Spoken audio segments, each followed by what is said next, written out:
Hello everyone, welcome to the What If Anime YouTube channel. Today, we are diving into an exciting new story that will take your imagination to the next level. Let's get started. What if Naruto was Konoha's dark phoenix reborn in flames? Deception. A person clad in dark gray was rushing from one shadow of a house to another shadow. Nobody noticed as the person was fast. Nothing could be noticed that would identify the person, just as it was the intention of said person. If he would be identified, there would be massive accusations about him doing something illegal, which would only result in him getting dragged to the old man again. No, he had other plans tonight. The empty streets of his home village, he used the term home very loosely, were working well for his plans. Finally he reached his hideout. He pressed a stone in a wall and said wall glided aside soundlessly, the wonders of silencing seals, and let him in. As soon as he had walked inside, the wall slid back, pretending nothing of interest could be found there. The person lit a lantern and now features could be identified. The person was about 1 meter and 50 in height, slim, male and wearing dark gray pants that were taped with black bandages at the ankles and a long-sleeved gray shirt that was kept in place with gray arm guards. He wore black gloves with dull metal plates on the back. His head was hidden by a hood and a mask that only left his eyes uncovered. Now he pulled of the mask from his lower face and the hood down. Spiky yellow hair was revealed, as were 3 whisker-like birthmarks on the boy's cheeks.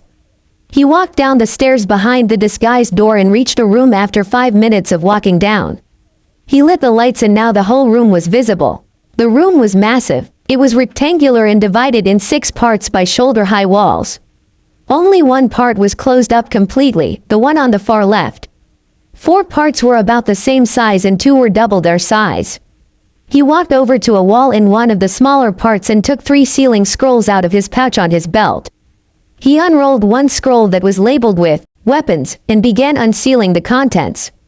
Several shuriken and kunai, 1 short sword, 2 katanas, 4 kodachis, a chain sickle, a container with senbons, 2 windmill shuriken and 4 daggers were taken out of the sealing scroll and placed, sorted by kinds, in a shelf where other weapons were stored.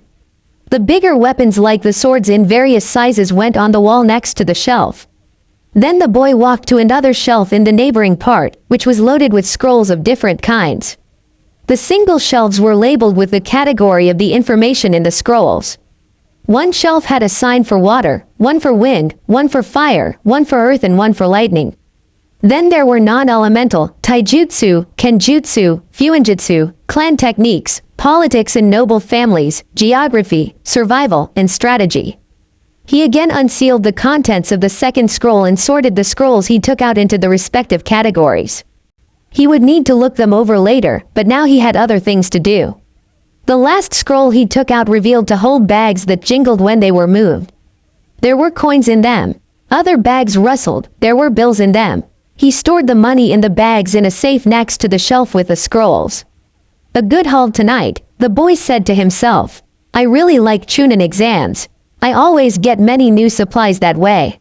He went to the part that was on the farthest right side of the room. There was a small bathroom with a shower, a sink, a toilet and a bathtub in the back part and a kitchen in the front part. He turned the shower on and while he waited for the water to get warm he undressed. He tested the water and then stepped under the shower. He enjoyed the warm water for some time before he took the shower foam and cleaned his body. When he had washed it off, he shampooed his hair. Once he was clean, he turned off the water, walked out of the shower and took a towel from a stand. He dried his body and his hair before putting on night clothes. The part opposite the bathroom, the one completely separate from the rest of the room, was a bedroom with furniture he had made himself. He had a wardrobe, a bed, a night table and chest of drawers. The carpet, the blanket, the pillows and the mattress he had bought under a transformation jutsu. Nobody, not even the old man Hokage, knew about this hideout. While it was underground and therefore no natural light got inside, it was safe. A fact no other place in the whole village could claim to be for the boy. The least of all his official residence. Well, if anybody would look for him they would only find a shadow clone of his lying in the bed, pretending to be him. It was a really big stroke of luck that he had the habit of observing the true genin tests of the Jonin senseis. 3 years ago, when he had been 9, he had watched a strange Jonin with spiky silver hair and a face mask like his, who only had one eye unveiled of his whole face, using the jutsu. First he had thought it was the normal clone the academy taught, but it was different as the clone could attack like the original. He had seen the hand seal the Jonin used and then begun training the jutsu. Shadow clone jutsu had become his favorite jutsu. First, he could do much more with the support of shadow clones. Second, he had found out after 2 weeks after finally managing to do the jutsu, that whenever one of his clones dispelled, he and the other clones got the memories of the dispelled clone. It had helped him in his training immensely. The village was completely against him, that much he knew since he was a little boy. There were perhaps a handful of people that didn't hate him outright. He didn't know how often he had been in the hospital because of their hatred. But he had found ways to avoid it. He knew the only way to not be beaten up anymore was getting stronger than the ones who beat him. He didn't care if he hurt them anymore. Those who attacked him were going to pay. But getting strong didn't happen overnight, and he also needed to cover all his bases to not be executed on orders of the council, his biggest enemies in the village. He had found out the reason for their hatred 5 years ago. He had become smarter after stealing scrolls and books from old, unused storages in the academy. In his mind it wasn't wrong what he did, it was simply to survive in this screwed-up village. While the Hokage was one of the few that didn't hate him and protected him, otherwise he was sure he would already be dead, he was too old and tired to do his job properly. He, Naruto Uzumaki, or rather Namikaze, even if nobody knew he had figured that out, was the container of the Kyuubi, the nine-tailed fox that had attacked the village on the day he had been born. And for some reason the whole village had been informed about that fact and hated him for the connection with the fox. As if he had chosen to become the container of that demon. But no, they saw him as the fox. Stupid bastards. Even he with his self-taught knowledge and sealing knew that he and the fox were two separate entities. One day when he had been cleaning the storage rooms in the Hokage Tower after a prank, his only real way to show his frustration with the village, he had found a box with the kanji for fourth on it. He had freed the box of dust when a badly placed nodashi fell from an upper shelf and nicked his arm. Some of the blood from the wound dropped on the seal that kept the box closed, and the seal opened much to Naruto's surprise. He quickly bandaged the wound on his arm with the already ruined sleeve of his jacket and then opened the box. He found a few personal things. The Yondaime had left, a marriage certificate and his own birth certificate which stated that his parents were Minato Namikaze and Kushina Namikaze ne Uzumaki. He had been shocked to find that out, but knew he only would have this one chance to see if his father and mother had left him something. For some reason the Hokage had lied to him that he didn't know who his parents were. He was hurt that the old man had lied to him and decided to not tell him that he knew now. In the box were some documents for bank accounts. He saw that he should have inherited quite a fortune, the deed to a bit of land on the outskirts of Konoha. He would check the place out later, he decided, and some pictures of his parents, those he took and hid them on his body. He guessed that if there was still a house left much would be kept there. Checking out the place had been a really good idea. He found a small house, only the ground floor, first floor and a basement, but it was obvious that the one responsible for the interior had chosen it with love to detail. Finding the house had been difficult as it had been hidden with seals again. No wonder with his dad's reputation as a genius, but after 4 hours of searching he had found the seal that let him inside. He found a small shelf of jutsus, many notes on sealing with the Uzumaki spiral on them, a book about the Uzumaki clan of Whirlpool Country and one about the Namikaze clan of Fire Country. By now he had read the 2 books and knew his clans' histories. It made him all the more resentful towards Konoha's general population. He should have been treated like royalty. Even if he would have been happy enough to be treated like everybody else. From the book of the Namikaze clan he found out that the daughter of the Nadaime Hokage had married the heir of the Namikaze clan, which made his father the grandson of the Nadaime and himself his great-grandson. The Shodai was his great-granduncle. The only Hokage he wasn't related with was the Sandaime, and even the old man treated him like a second grandson. He was also related to the Shodai's wife, Mito, who had been born in Uzumaki and married Hashirama Senju in a political marriage to strengthen the bonds between Konoha and Uzushio more than the distant relationship between the Senju and the Uzumaki already did. Mito Uzumaki had been his mother's grandaunt. He also had found both his parents' journals which informed him that since Mito, it had always been an Uzumaki who contained the Kyuubi. His mother had written how she had come to Konoha to take over for the old Mito. How she hadn't been ostracized for the foxes, nobody but the Sandame and the highest advisors knew of it. Why the hell hadn't they done the same for him? Why let the villagers know that he was a Jinchuriki? It made no sense. He lifted the blanket of his bed and climbed into the bed. He lay down after setting the alarm clock. He looked at the picture of his parents on the nightstand and smiled. He would have to be at the academy the next morning and he didn't want to get too much unwanted attention.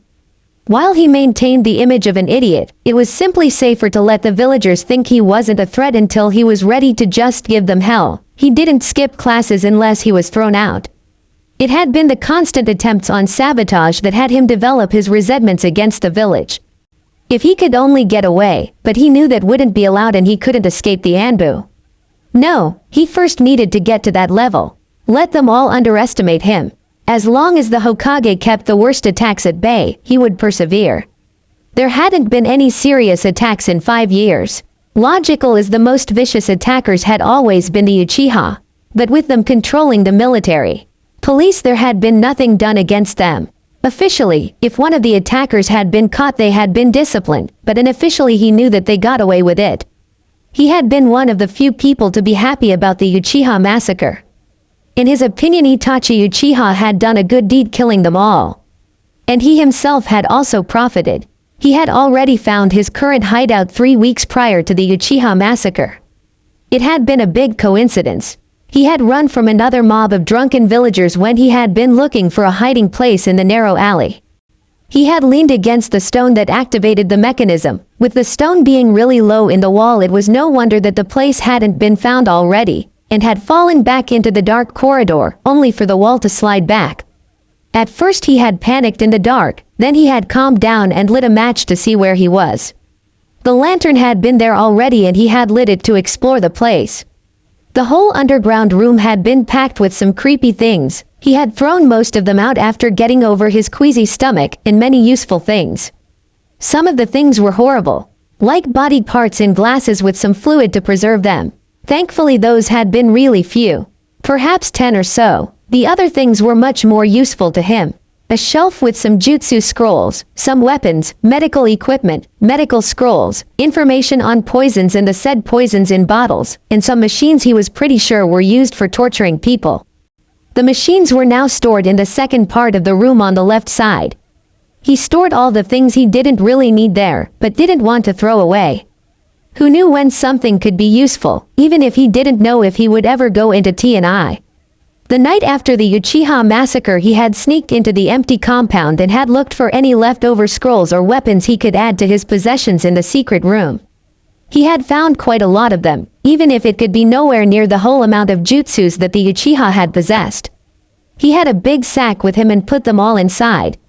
There was no way he would leave that kind of knowledge behind for the bastard village to profit from, when the Uchihas, in his opinion, had to make up a lot to him. Thankfully no guards were placed around the compound, so it was easy to sneak in there. They were all busy with hunting the culprit. In that night he had got 27 scrolls with jutsus of all kinds.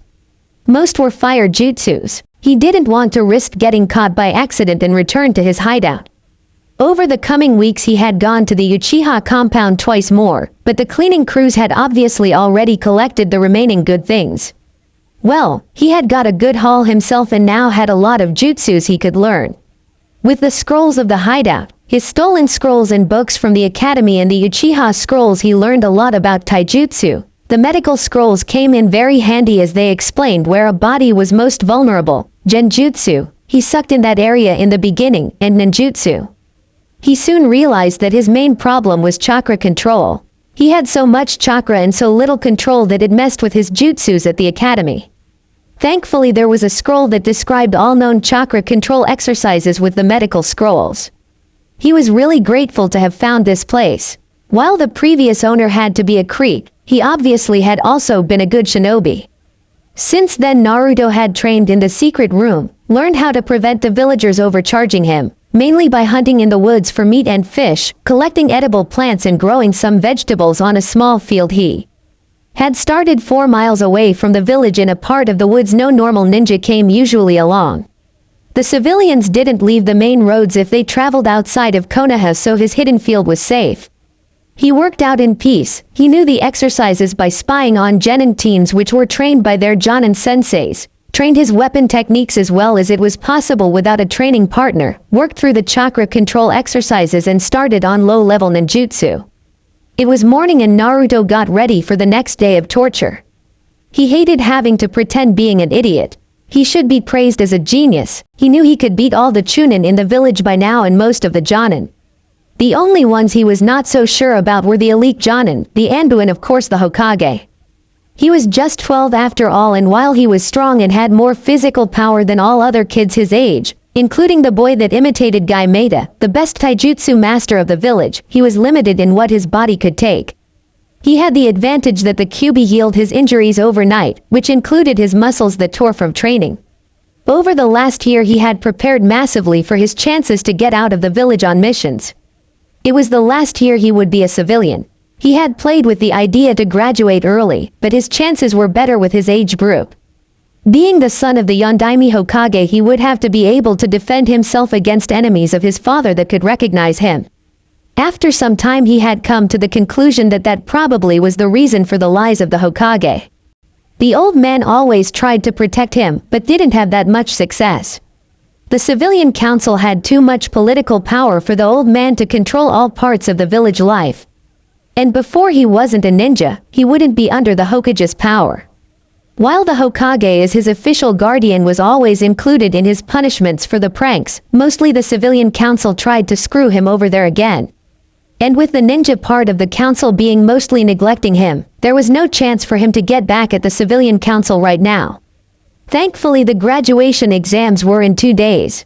Then he would finally get out of the academy, get a jonin sensei and could start to show his abilities. Well, depending on the jonin, but he normally could trust the old man to not set him up with another demon hater. There were some jonin that would at least treat him neutrally. He left the room and turned off the lights. He took the lit lantern and walked up to the entrance. There was a spy hole in the wall to let him check if there were any people outside, but nominally the narrow alley was empty. There were after all no house entrances in the alley and it was too narrow to really store things. A few trash cans were at one end, but that was it. He opened the wall and stepped out. He was wearing the orange abomination that the only shop owner that had even sold him clothes had thought appropriate clothes for him. Of course he had been overcharged, but the next night he had taken the things he had paid for with the money that had been demanded from him illegally. He always did this. If one shop owner overcharged him or kicked him out, he took what the shop owner owed him or pranked the shop that kicked him out. Of course nobody knew about his compensation. The council would have a field day. But as nobody could prove anything and they never found any of the stolen things in his possession, they had no case and the Hokage had refused to let them punish him without proof. Since the day he had learned shadow clones, he had sent a shadow clone to pretend to train on a training ground every day. His clone pretended to really suck but to never give up. The only true thing about his personality he showed the village was the never give up attitude. Everything else was faked. Naruto reached the academy and sat down in the back of the room, laying his head on the table and trying to get a bit more sleep. Nobody would really mind it. The only teacher that tried to get him to pay attention was Iruka Yumino. Naruto knew that Iruka also disliked him for the fox, but the Chunin was at least professional enough to not let it influence his work. For that attitude alone Naruto respected Iruka. He didn't like him, but he respected him. Naruto woke up again when the class's top Uchiha fangirls, Sakura Haruno and Ino Yamanaka had their daily loud entry. Really, all that effort for an emo whose only ambition in life was to kill Itachi. And the bastard wasn't even that strong. Sure, for an academy student he was strong, but with all the help he had been offered by several ninja in the village he should already be Chunin by now. He could have graduated 2 years ago if he had chosen so, but he didn't. Naruto knew that Sasuke wasn't as good a ninja as his older brother had been and would never be. Itachi was a rare genius. Smart and powerful. It didn't happen often that those two traits came together in somebody as young as Itachi had been when he graduated. Genin with 7, Chunin with 10, Jonin with 12 and Anbu Captain with 13. That was an impressive record. Sasuke was too obsessed with revenge to reach his full potential. His hatred of Itachi was holding him back. While he trained a lot, he focused on the things his clan had taught him before they were all killed. Which meant, he had a solid understanding of the Uchiha Taijutsu style, which depended on the Sharingan, which Sasuke didn't have activated yet. He also knew AC rank Fire Jutsu, the Great Fireball Jutsu which Naruto knew the Uchihas had really liked using, when they could get away with it also on him. Sasuke was top in his academics, the basic 3 ninjutsu taught at the academy and with his thrown weapons. But the whole talking about beating Itachi one day lacked his skills in anything outside that knowledge and skill. He didn't know Genjutsu, which even Naruto after thousands of collective hours of chakra-controlled training that had become so much easier with shadow clones had been able to learn. Didn't have a weapon besides the standard kunai and shuriken he had learned to use in combat. Naruto had chosen to follow the Sandame's example and learned to use a bow staff and also knew how to use a tanto as a backup weapon. He knew nothing about seals, a skill Naruto in the ambition to follow in his parents' footsteps had mastered by now, and his usage of other tools was lacking massively. No, while Sasuke was skilled for a normal ninja of his age, he was far from a genius. That title was given away way too easy nowadays. The Hyuga genius Neji of last year, Sasuke of this year, and probably the other years had also had a genius in them. Naruto hadn't really cared about it. Now the 2 cat-fighting girls tried to solve the matter who would be allowed to sit next to their crush. What else was new? If they would have looked they would have noticed that there were 2 seats next to the bastard. Instead Imo didn't even give them any attention. He just brooded as always. Finally Iruka arrived and sent both girls to seats away from Sasuke and started with repetition for the exams. Naruto would do what was necessary to pass the test, but not much more. He wanted to score low to be put on the same team as Sasuke, the only one that would be guaranteed to be passed. There was simply no way that the precious Uchiha would be allowed to fail his true genin exam. And to keep him happy he would be assigned a strong jonin that could teach him a lot. Well, with Naruto's perfected espionage skills he would get the same advantages once he got the team to pass. He knew a bit about the jonins that normally took on teams. To pass a test he would only have to know which one he got as a sensei and act accordingly. He even knew what Kakashi Hatake, the strange jonin he had copied the shadow clone jutsu from, wanted from his teams. The man was a great believer in teamwork. Not that hard to achieve, if he got the emo to cooperate to pass. The jutsu they were repeating today was the transformation. Well, Naruto had his own version which he used to embarrass Iruka. The sexy jutsu. A real transformation contrary to the normal illusion. Not that anybody knew about this difference. Naruto had created that jutsu to distract pursuers and knock them out. He swore the village was made of over 95% perverts. Iruka was blown back by a giant nosebleed. Naruto then took the safe option and fled the classroom where nearly all the girls wanted to castrate him for using such a jutsu in their presence. He went to Ichiraku's and ordered 7 bowls of ramen. While it was part of his mask, Naruto really liked the ramen at Ichiraku's. He disliked the packed ramen that the store sold. He just had too much of it when he was younger. It was the only food he could afford and cook with his limited skills.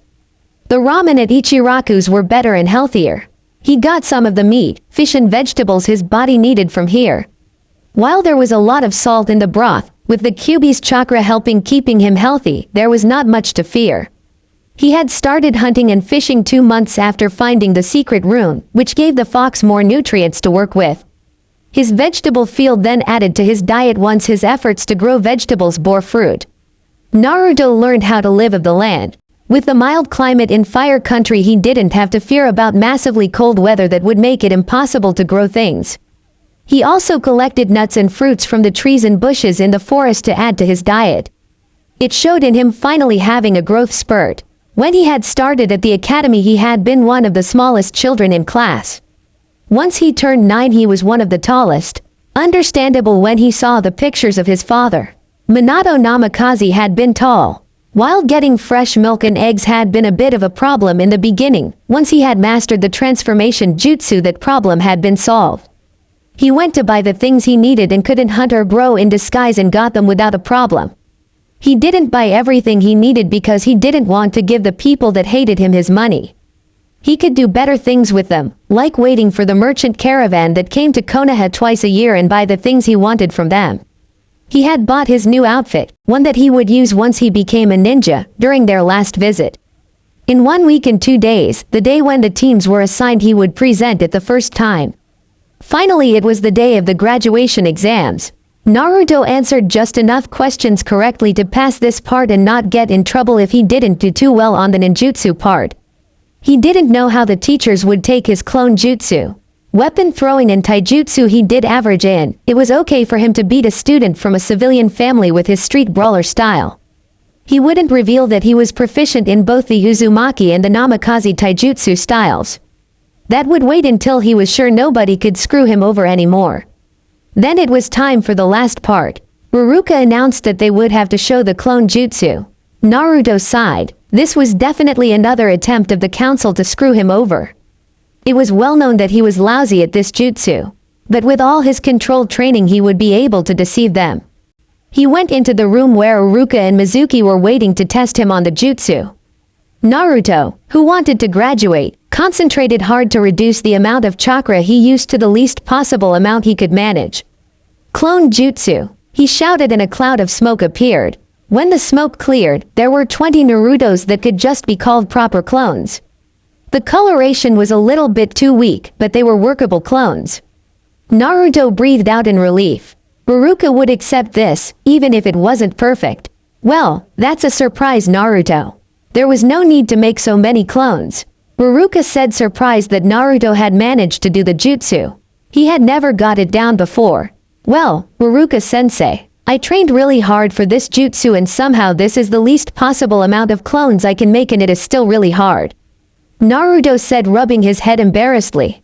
Damn that demon brat, this is an acceptable result. Uruka will pass him now and I can forget my plan to use him to steal the scroll. I was sure he would fail. Mizuki mentally ranted. You definitely improved a lot. You pass, Naruto, even if you should still continue to work on this jutsu until you can make your clones perfect. They need a little bit more color. Uruka commented and held out a headband. Will do, Uruka-sensei, thanks. Naruto said, not even faking his happiness for graduating. Secrets revealed. During the night, Naruto was out to see if some stupid clan had thrown away old scrolls again. Really, for all the talks about keeping clan jutsus a secret, they were pretty lax with the scrolls that had their secret jutsu and sometimes training techniques in them. Whenever the scrolls got too old to be used anymore, the clans had somebody copy the content of the scrolls and then threw away the old ones.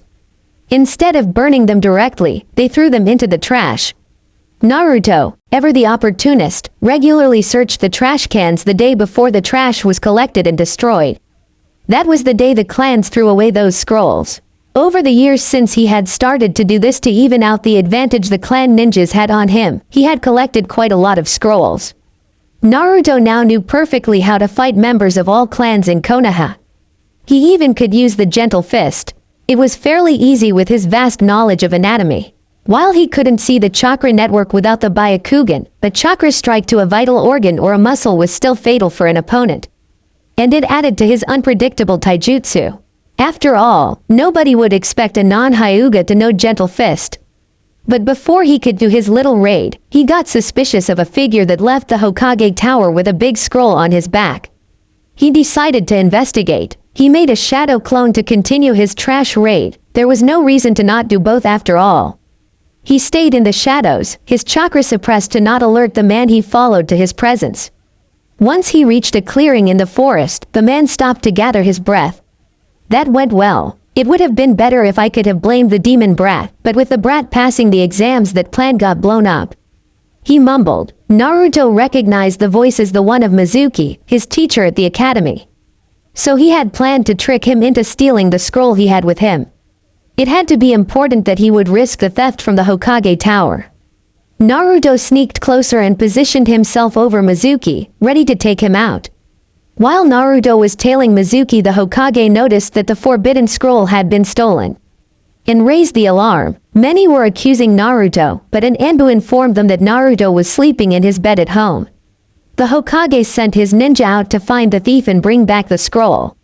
Ruruka, who had taken to search in the forest west of Konoha, was really surprised to find Mizuki with the scroll. Never would he have thought his old friend would do something like this. Ruruka didn't notice Naruto in the tree. "Mizuki, what are you doing?" he shouted enraged. "Oh, look who found me, Ruruka. What does it look like? I am taking the scroll to become more powerful than I could ever become in this shitty village. Once I have learned the jutsus in it, I will be invincible. Nobody will be able to stop me, and I will then sell it to the highest bidder," he said. "Sadly, I can't have you tell my little secret, so you sadly have to die." Mizuki attacked Ruruka with a windmill shuriken, which Ruruka managed to dodge. The two started on taijutsu, where Ruruka was definitely at a disadvantage. Oh, didn't the good little teacher keep up with his taijutsu training well enough? Mizuki mocked Ruruka when he kicked him in the ribs and against a tree. Then he threw the next windmill shuriken at Ruruka, who couldn't get up fast enough. But before the shuriken could hit, it was intercepted by a dark figure. Naruto had seen and heard enough to decide he wanted to thwart Mizuki's plans. And with his disguise there was no risk of being identified. Mizuki was shocked to see his attack didn't hit. "Who the hell are you? What do you want?" he yelled at Naruto. "I hate traitors with a passion. That's all," Naruto said, and threw the windmill shuriken he had caught before it could hit Ruruka back at Mizuki with a lot more speed than it had had before. Mizuki dodged the weapon. "Ha, you missed," he mocked, only to be hit from behind and feel the pain from being pierced by his own weapon. "No, I didn't," Naruto calmly said, holding the end of a thread of ninja wire in his hand, which he had quickly tied to the windmill shuriken and therefore been able to pull the weapon back on a new course. He took out a senbon covered in a paralyzing poison and hit Mizuki in the neck with it. He passed out soon after from the blood loss. Ruruka managed to get up, only holding his side a bit. "Thank you for the help," he said. "You saved my life." "You're welcome. I think it would be best to get the scroll back to the Hokage." "Can you walk on your own?" Naruto asked. "Yes, I think so. Only a few bruises, nothing serious," he said. "By the way, who are you? I don't think I have seen you in the village before." "That's a secret. If you want to have a name, you can call me Dark Phoenix." "That's my codename," Naruto said. He had decided long ago that he would use that codename if he ever was seen. It was his best shot to be left alone if nobody knew what he could do. Dark Phoenix would be thought of as a secret operative of the Hokage, and nobody would make the connection to Naruto Uzumaki, the demon brat. "Oh, I understand," Ruruka said. "In a ninja village, people with codenames were nothing special. Hell, the Anbu only operated that way." While Dark Phoenix seemed to be really young, there had been others that strong at his age. Naruto bound Mizuki with wire and asked Ruruka if he could carry him as he had the height advantage. They walked back to the village, not being in a hurry after the culprit was caught and knocked out. And it would be easier on Ruruka's bruises. Ruruka was carrying Mizuki's knocked out body and Naruto had the scroll. When Ruruka was briefly looking in another direction, Naruto quickly switched places with a previously made shadow clone. There was no chance he would pass the opportunity to copy the jutsus from the scroll. It wouldn't take long. Because of his ceiling training, Naruto could write really fast. Just when they were getting to the edge of the forest, Naruto switched back. Nobody would ever know that he now had the forbidden jutsus of the village. The Hokage was really surprised to see an unknown ninja and Ruruka Umino bringing back the scroll and having a knocked out and bound Mizuki Tuji with them. The masked ninja walked over to him and handed him the forbidden scroll back. Then Ruruka started to tell what had happened. "Hokage-sama, I caught up with the thief, Mizuki, in the West Forest, and after he told me he had stolen the scroll to learn the forbidden jutsus and sell the scroll to the highest bidder, once he had done that I attacked him. Over the fight, Mizuki managed to beat me in taijutsu and I was kicked back into a tree. Mizuki didn't waste time to throw another windmill shuriken at me while I was down. I was sure that that would be my end when Dark Phoenix appeared and intercepted the windmill shuriken Mizuki threw at me. He then threw the windmill shuriken back at Mizuki, but he dodged. Mizuki gloated about having been missed, but Dark Phoenix had tied ninja wire to the shuriken and pulled it back where it hit Mizuki in the back. After that, he was knocked out by a senbon that was obviously covered in some poison. He bound him with more ninja wire and we came back here," Ruruka reported. The Hokage was confused. He didn't have a ninja that went by the codename Dark Phoenix. But the boy was obviously strong and on their side. The scroll he had been given back was the original. So the boy didn't intend to steal it. Curious, he would have to ask the boy once they were alone. Thank you for the report and bringing back the forbidden scroll, Maruka. That was good work. I think it would be best if you went to the hospital and let them check you if there was anything worse than bruises done. I need you ready for duty. The Hokage said. Maruka bowed and left the room. The Hokage now turned his look to the boy. I would really like to know who you are. I don't know any ninja in my ranks with the codename Dark Phoenix. The Hokage said sternly. If you would send your Anbu guards out of the room, Hokage-sama, I will tell you. I don't want my identity be known to anybody but you. Naruto said politely. Why would I send my guards out for this if you could try to attack me? The Hokage asked. I may be strong, but I am sure you could take me out without problem, Hokage-sama. The only thing I require is a bit of privacy as I am about to reveal 2S rank secrets of the village. Naruto said. The Hokage concentrated his senses on the boy. He felt his chakra being suppressed, so there was no way to get any clues about the boy's identity. What kind of village secrets could the boy know? Well, if he wanted to find out, he would have to take the risk. It was really small after all. He didn't become Hokage while being weak. He gave his guards the sign to leave the office. Once they were out of the office, he activated the privacy seals. So, now we are completely undisturbed. Now tell me who you are. He ordered. Naruto raised his hand slowly to not have the old man attack him and pulled down his lower face mask and his hood. My name is Naruto Namikaze, 3rd Jinchuriki of the Kyuubi. He said seriously. To say the Hokage was shocked was an understatement. He had never even suspected that Naruto could know about those two things. Naruto, is that really you? He asked. Yes, old man. And if I hadn't figured out by now that having me use my dad's name would have got his enemies after me, I would be really pissed with you for lying to me whenever I asked one or both of the two questions I had all my life. Who my parents were and why the villagers all hate me. Naruto stated while clearly showing his displeasure to the Hokage. How do you know that? Who told you? The Hokage asked, furious that somebody would have broken his law.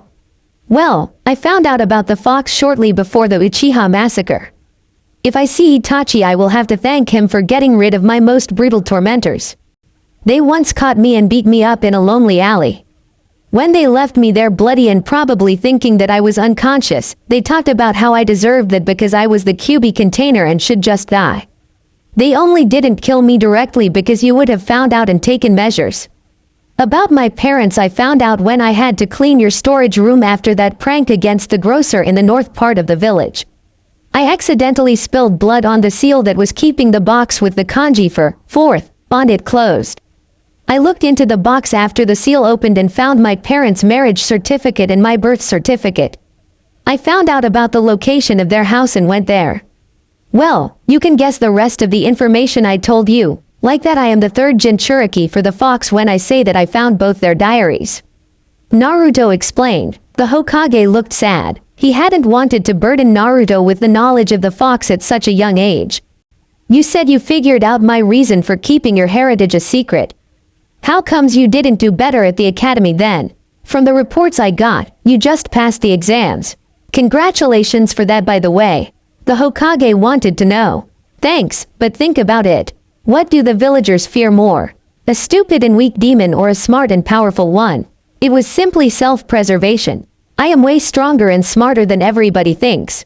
Naruto said. How strong? The Hokage asked. And how did you manage to keep all the training? You must have done a secret. I only saw you training sometimes in the training grounds, and then you didn't give the impression of being strong. That was my shadow clone, old man. I learned that jutsu by watching Kakashi Hatake test his team when I was 9. He had them fight against his clone in the true Genin test. I had memorized the hand seal and tried to learn that jutsu as it looked really useful, way better than the clone we learn at the academy, which I still have problems with even after thousands of hours of chakra-controlled training. Naruto admitted, that damn jutsu just uses too little chakra. You can do shadow clone jutsu. You know that it is a forbidden jutsu. He asked. No, I didn't until now. I never had any problems except in the beginning when I dispelled too many clones after training at once. That was a terrible headache I got. You use your clones for training? The Hokage asked, interested. Sure, it's the best training method there is. At least for me, I can make 1,000 clones without ending winded. And with the memory transfer after they dispelled, they were perfect for me to gain skills, experience and knowledge. Naruto said, shrugging his shoulders. But why didn't you tell me? The Hokage asked. I couldn't. If the council had any idea that I was getting strong on my own, they would have tried to stop me. I needed all the time I could get to get strong enough to just flip them the bird once I graduated. You know how they treat me. If I had shown my true skills, I would have been able to graduate earlier. That much I know you'd have done for me, but what then? That Genin still isn't strong enough to be safe from a bunch of determined civilians, especially not if the council would try to make everything I did look like the fox did it. And there would have been the possibility of a Jonin just failing the team I was on under the pretense of us not having the necessary skills. Then it would have been back to the academy, under the control of the civilian council. And then they would have known that I was stronger than they allowed me to become and would have sabotaged me more. No, I needed to have at least high-level Chunin skills to be sure to pass the real Genin test for sure, or you then having a reason to keep me in the active duty roster even if the Jonin on my team failed me out of hatred for the fox. While I haven't been beaten up since the Uchiha massacre, the civilians do all they can to screw me over. Shops overcharge me or just deny me service, parents tell lies about me to their children, teachers sabotage my education, and the hospital staff only treats me if you force them to. Hell, the only place I can go to eat is Ichiraku's. And I can't live from ramen alone, even if I pretended to do so. Thankfully I don't get the food a clone eats. Alone thinking about eating so much ramen makes me sick. I hate cup ramen, by the way. I only like the ramen at Ichiraku's. Do you really wonder that I couldn't trust anybody until I was out of the influence of the civilian council? Now that I have graduated and am a ninja, I am under your jurisdiction and you are one of the few people that don't hate me. Naruto explained. The Hokage understood. He had tried to help Naruto, but he was right. With the council having stolen much of the Hokage's power in the short time between Minato's death and his reinstallation, there wasn't much he could have done for the boy without being accused of favoritism and pushed out of the position of Hokage, leaving Naruto without protection. When Naruto had been found next to the bodies of his dead mother and dying father, Minato had only managed to get his final wish out, that Naruto should be treated like the hero he was for keeping the fox imprisoned. He hadn't told the villagers about Naruto's status, but it had somehow got out. His law came too late and the villagers were shouting for Naruto's death. You said you know about the true Genin test? The Hokage asked, looking over his intertwined hands. Yes, my knowledge was also part of the reason I got results to just pass, at the bottom of my class. The only Genin to be that is guaranteed to pass is Sasuke. The council will never allow for their precious last Uchiha to fail and order whoever will be his Jonin sensei to pass his team. That is the only possibility for me to surely pass. I know that Ino, Shikamaru and Choji will be put on a team, as the three clans have had a bond over generations and are always on the same team if three of them are in the same graduation class. The next clan heirs are Hinata, Kiba and Shino. A classical tracking team, therefore they would normally be put in one team. Those six are the only ones in my class that also have the skill to pass the Genin test for sure if they get fair senseis. So if I wanted to truly get out of the civilian council's jurisdiction, I needed to get on a team that was sure to pass, aka Sasuke's team. I hate the bastard, but I can push my feelings aside if it means you are the only one who can give me orders. To be honest, if I hadn't been sure that I would have been hunted down and brought back by the Anbu, I would have run away years ago. While I like you, with a whole village hating me, that was not a difficult decision. The Hokage seriously needed to make plans to get Naruto to stay in the village even after he would one day die. He was an old man. He knew that he would probably die before Naruto turned 18. He could understand the boy. He really could, but it was also important for the village to keep the Kyuubi there. And Naruto with his heritage shouldn't even think about leaving the village. This was also screwed up. He had hoped that once the immediate grief for the fallen was over, that people would get back to common sense. Sadly, the civilian council never accepted it. I see. As you know your heritage, what do you intend to do? He asked. I will keep it secret until the next Chunin exams. By the way, why did Konoha get to host them 2 times in a row? Naruto asked. That question had bothered him for a while. I won't ask how you know that they had been in Konoha last time and will be next time in 6 months. We would normally only have hosted the next exams. It was Kusa's turn originally, but their village couldn't get the premises ready in time and then their leader fell ill. So they asked Konoha to take over as we have the possibilities to organize them quickly. The Hokage answered. Ah, I see. That makes sense. And even if you didn't ask, I will answer how I knew. I just noticed all the foreign shinobi in the village. The only reason for that amount was that we hosted the Chunin exams. Naruto explained. The Hokage nodded. That was logical. I have a request by the way. Can you make sure that my team is assigned a sensei that isn't a demon hater? To ask for someone that likes me would be too much to ask, but having at least a sensei that would treat me neutrally would be a huge improvement to the teachers at the academy. With the exception of Iruka sensei. While I know he doesn't like me, he was professional about things and taught me the same like everybody else. I can live with that. Naruto asked. I will see what I can do. What I would like to know how you came up with the codename Dark Phoenix. The Hokage asked. Well, a phoenix is a mythical bird that doesn't really die, but is always reborn from the ashes. Phoenixes are associated with the light and pureness. A dark phoenix also is reborn from the ashes when it dies, but it is not the same bird. It is more like a reincarnation instead of the rebirth of the same bird with the same character. I can't be pure, the village made sure of it, but I will not just die. I will rise from the ashes again and nothing they throw at me will keep me down. Naruto stated. The Hokage nodded. I think we still didn't settle the matter of your level of strength. What do you think where you would rank? The Hokage asked. Low to middle Jonin level on a pure skill level. I only miss the body for taking on high level Jonin. That will have to wait until I get older.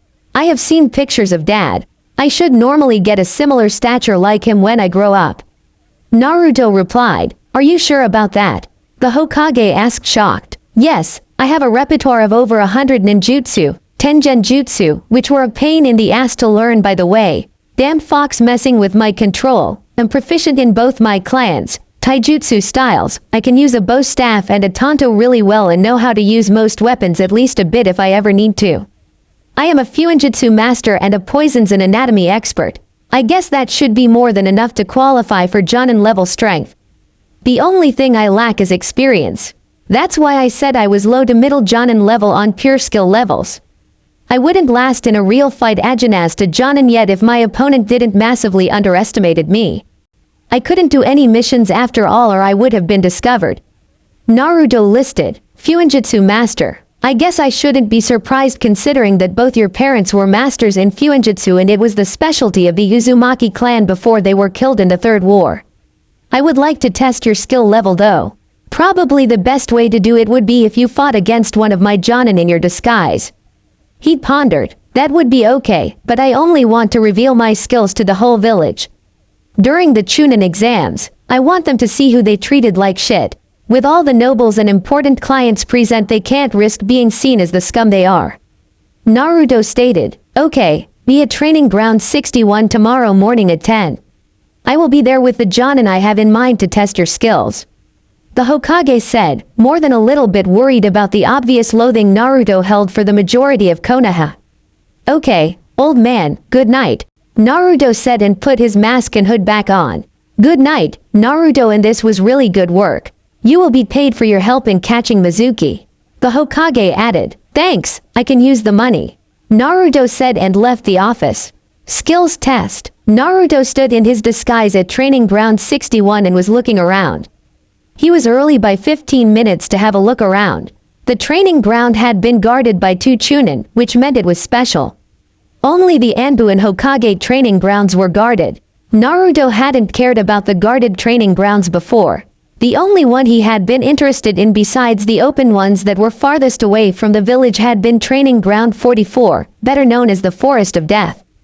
After each Chunin exam he had sneaked in there to see if he could find things that would help with his training like weapons that were still usable, scrolls and money.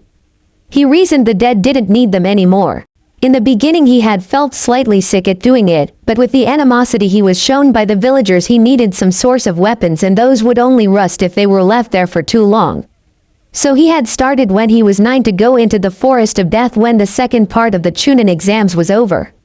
He had found out that it took at least 3 days before the cleaning crews went through the forest to get the remaining corpses. He guessed they had too much to do with organizational things. So he normally spammed the forest with his clones to find those that had died or other leftover weapons. Mostly they were perfectly workable still, some needed sharpening, but that was no problem. In 5 hours he normally was finished and had collected all the usable things. The only problem in the beginning had been the transport. He couldn't use sealing scrolls in the beginning. That had been the starting point in finding a way to easier transport weapons in the future. He had found in one of the books at the academy that there were sealing scrolls, but he knew he couldn't get one for him because the shopkeepers would never sell him one. So he needed to learn how to make one himself. It took him 3 months to find the necessary books about sealing and then training that specific seal, but he did it. 1.5 years later, when the Chunin exams were in Konoha again, he had the equipment and skill to seal weapons on site. His most prized find was a chakra-conductive tanto. Those weapons that could channel chakra were really expensive and rare. At 10 the Hokage came in company of a medic nin and nodded at Naruto. "Good morning, Dark Phoenix. Good to see you are on time. I have organized for one of my elite Jonin to test your skills. He should be here in 10 minutes. This is Arata, he will be on standby to heal you and your opponent if necessary." The Hokage explained. "Good morning, Hokage-sama." Naruto answered with a bow, keeping up his disguise. "That will be great. Who will be testing me?" he asked. "My son Asuma Sarutobi." The Hokage answered. Naruto nodded. He knew Asuma from some of his visits to the Hokage.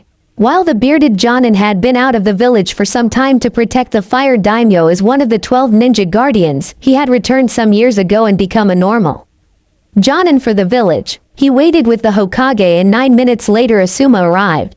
"Good morning, Dad. Why did you call me here?" Asuma greeted. "Good morning, Asuma. Thank you for coming. You are here to assess the skill level of Dark Phoenix here. I have an overall idea what he can do, but there is nothing better than a fight to see what he can do in a real situation. From our estimation he should be around high Chunin to low Jonin level." The Hokage informed his son. "Dark Phoenix, never heard of him," he said, observing the boy. "He doesn't seem too old."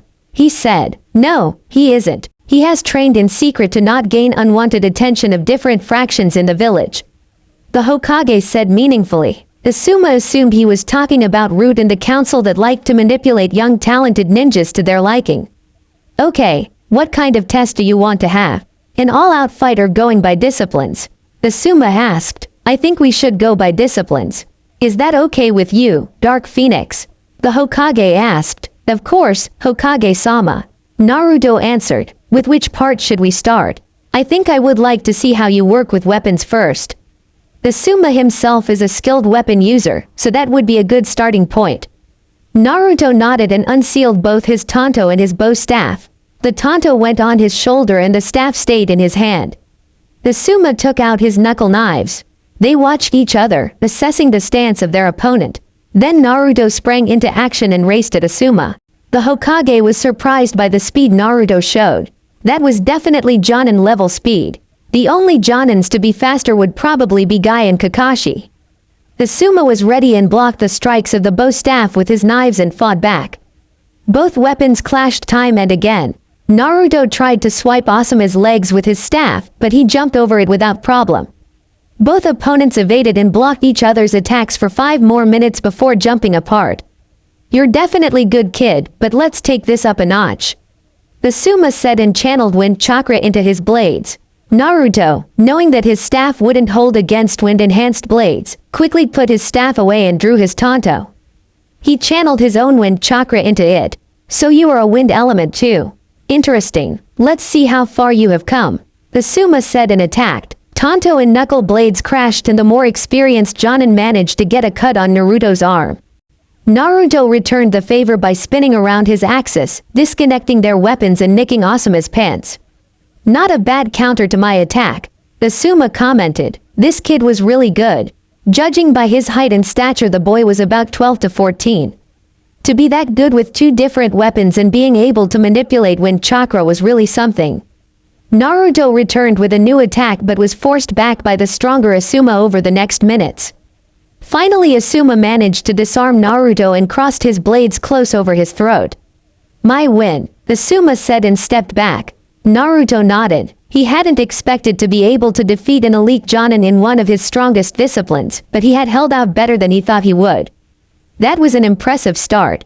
Next would be taijutsu, the Hokage said. Asuma nodded and put his knives back in his hip pouch. He took his stance and saw that the boy was in a stance he didn't know and hadn't seen around the village before. He couldn't know that Naruto was in the opening stance of the Namikaze style, the cheetah style. The style was based on speed and fast attacks to vital points. It wasn't made for long exchanges like the animal it was named after. After Naruto had read all the anatomy scrolls in the secret room, he could utilize the style really well. And with his bastardized version of Gentle Fist and Chakra Scalpels mixed into the style, it was deadly if Naruto wanted it to be. This time Asuma attacked first, but Naruto dodged his kick and went around him in a split second and tried to attack the spine. Asuma though was too experienced and jumped to the side. Naruto followed him and looked for openings in Asuma's guard. His smaller stature now was an advantage for him as he could use openings easier as a bigger opponent. He brought in some painful hits to Asuma's biceps and upper thigh. Asuma was too good to let him hit vital spots after feeling what a hit did to his muscles. Naruto didn't let Asuma rest and used his superior speed to disable more points, which got more difficult as Asuma tried to stay out of his reach. Finally Naruto managed to cut a whole muscle in Asuma's left leg, which made him fall to his knees. Naruto came up and pointed his glowing hand to Asuma's spine. "My win," he said and then stepped back. The Hokage was impressed. That was an impressive show of taijutsu skill. And that speed reminded him a lot of Minato. But Naruto seemed even better than his father at the same age. And how did he manage to get Asuma's muscles hurt? That looked like Gentle Fist, but Naruto couldn't know it. The Hyuga kept those secrets within their clan. Very good, Dark Phoenix.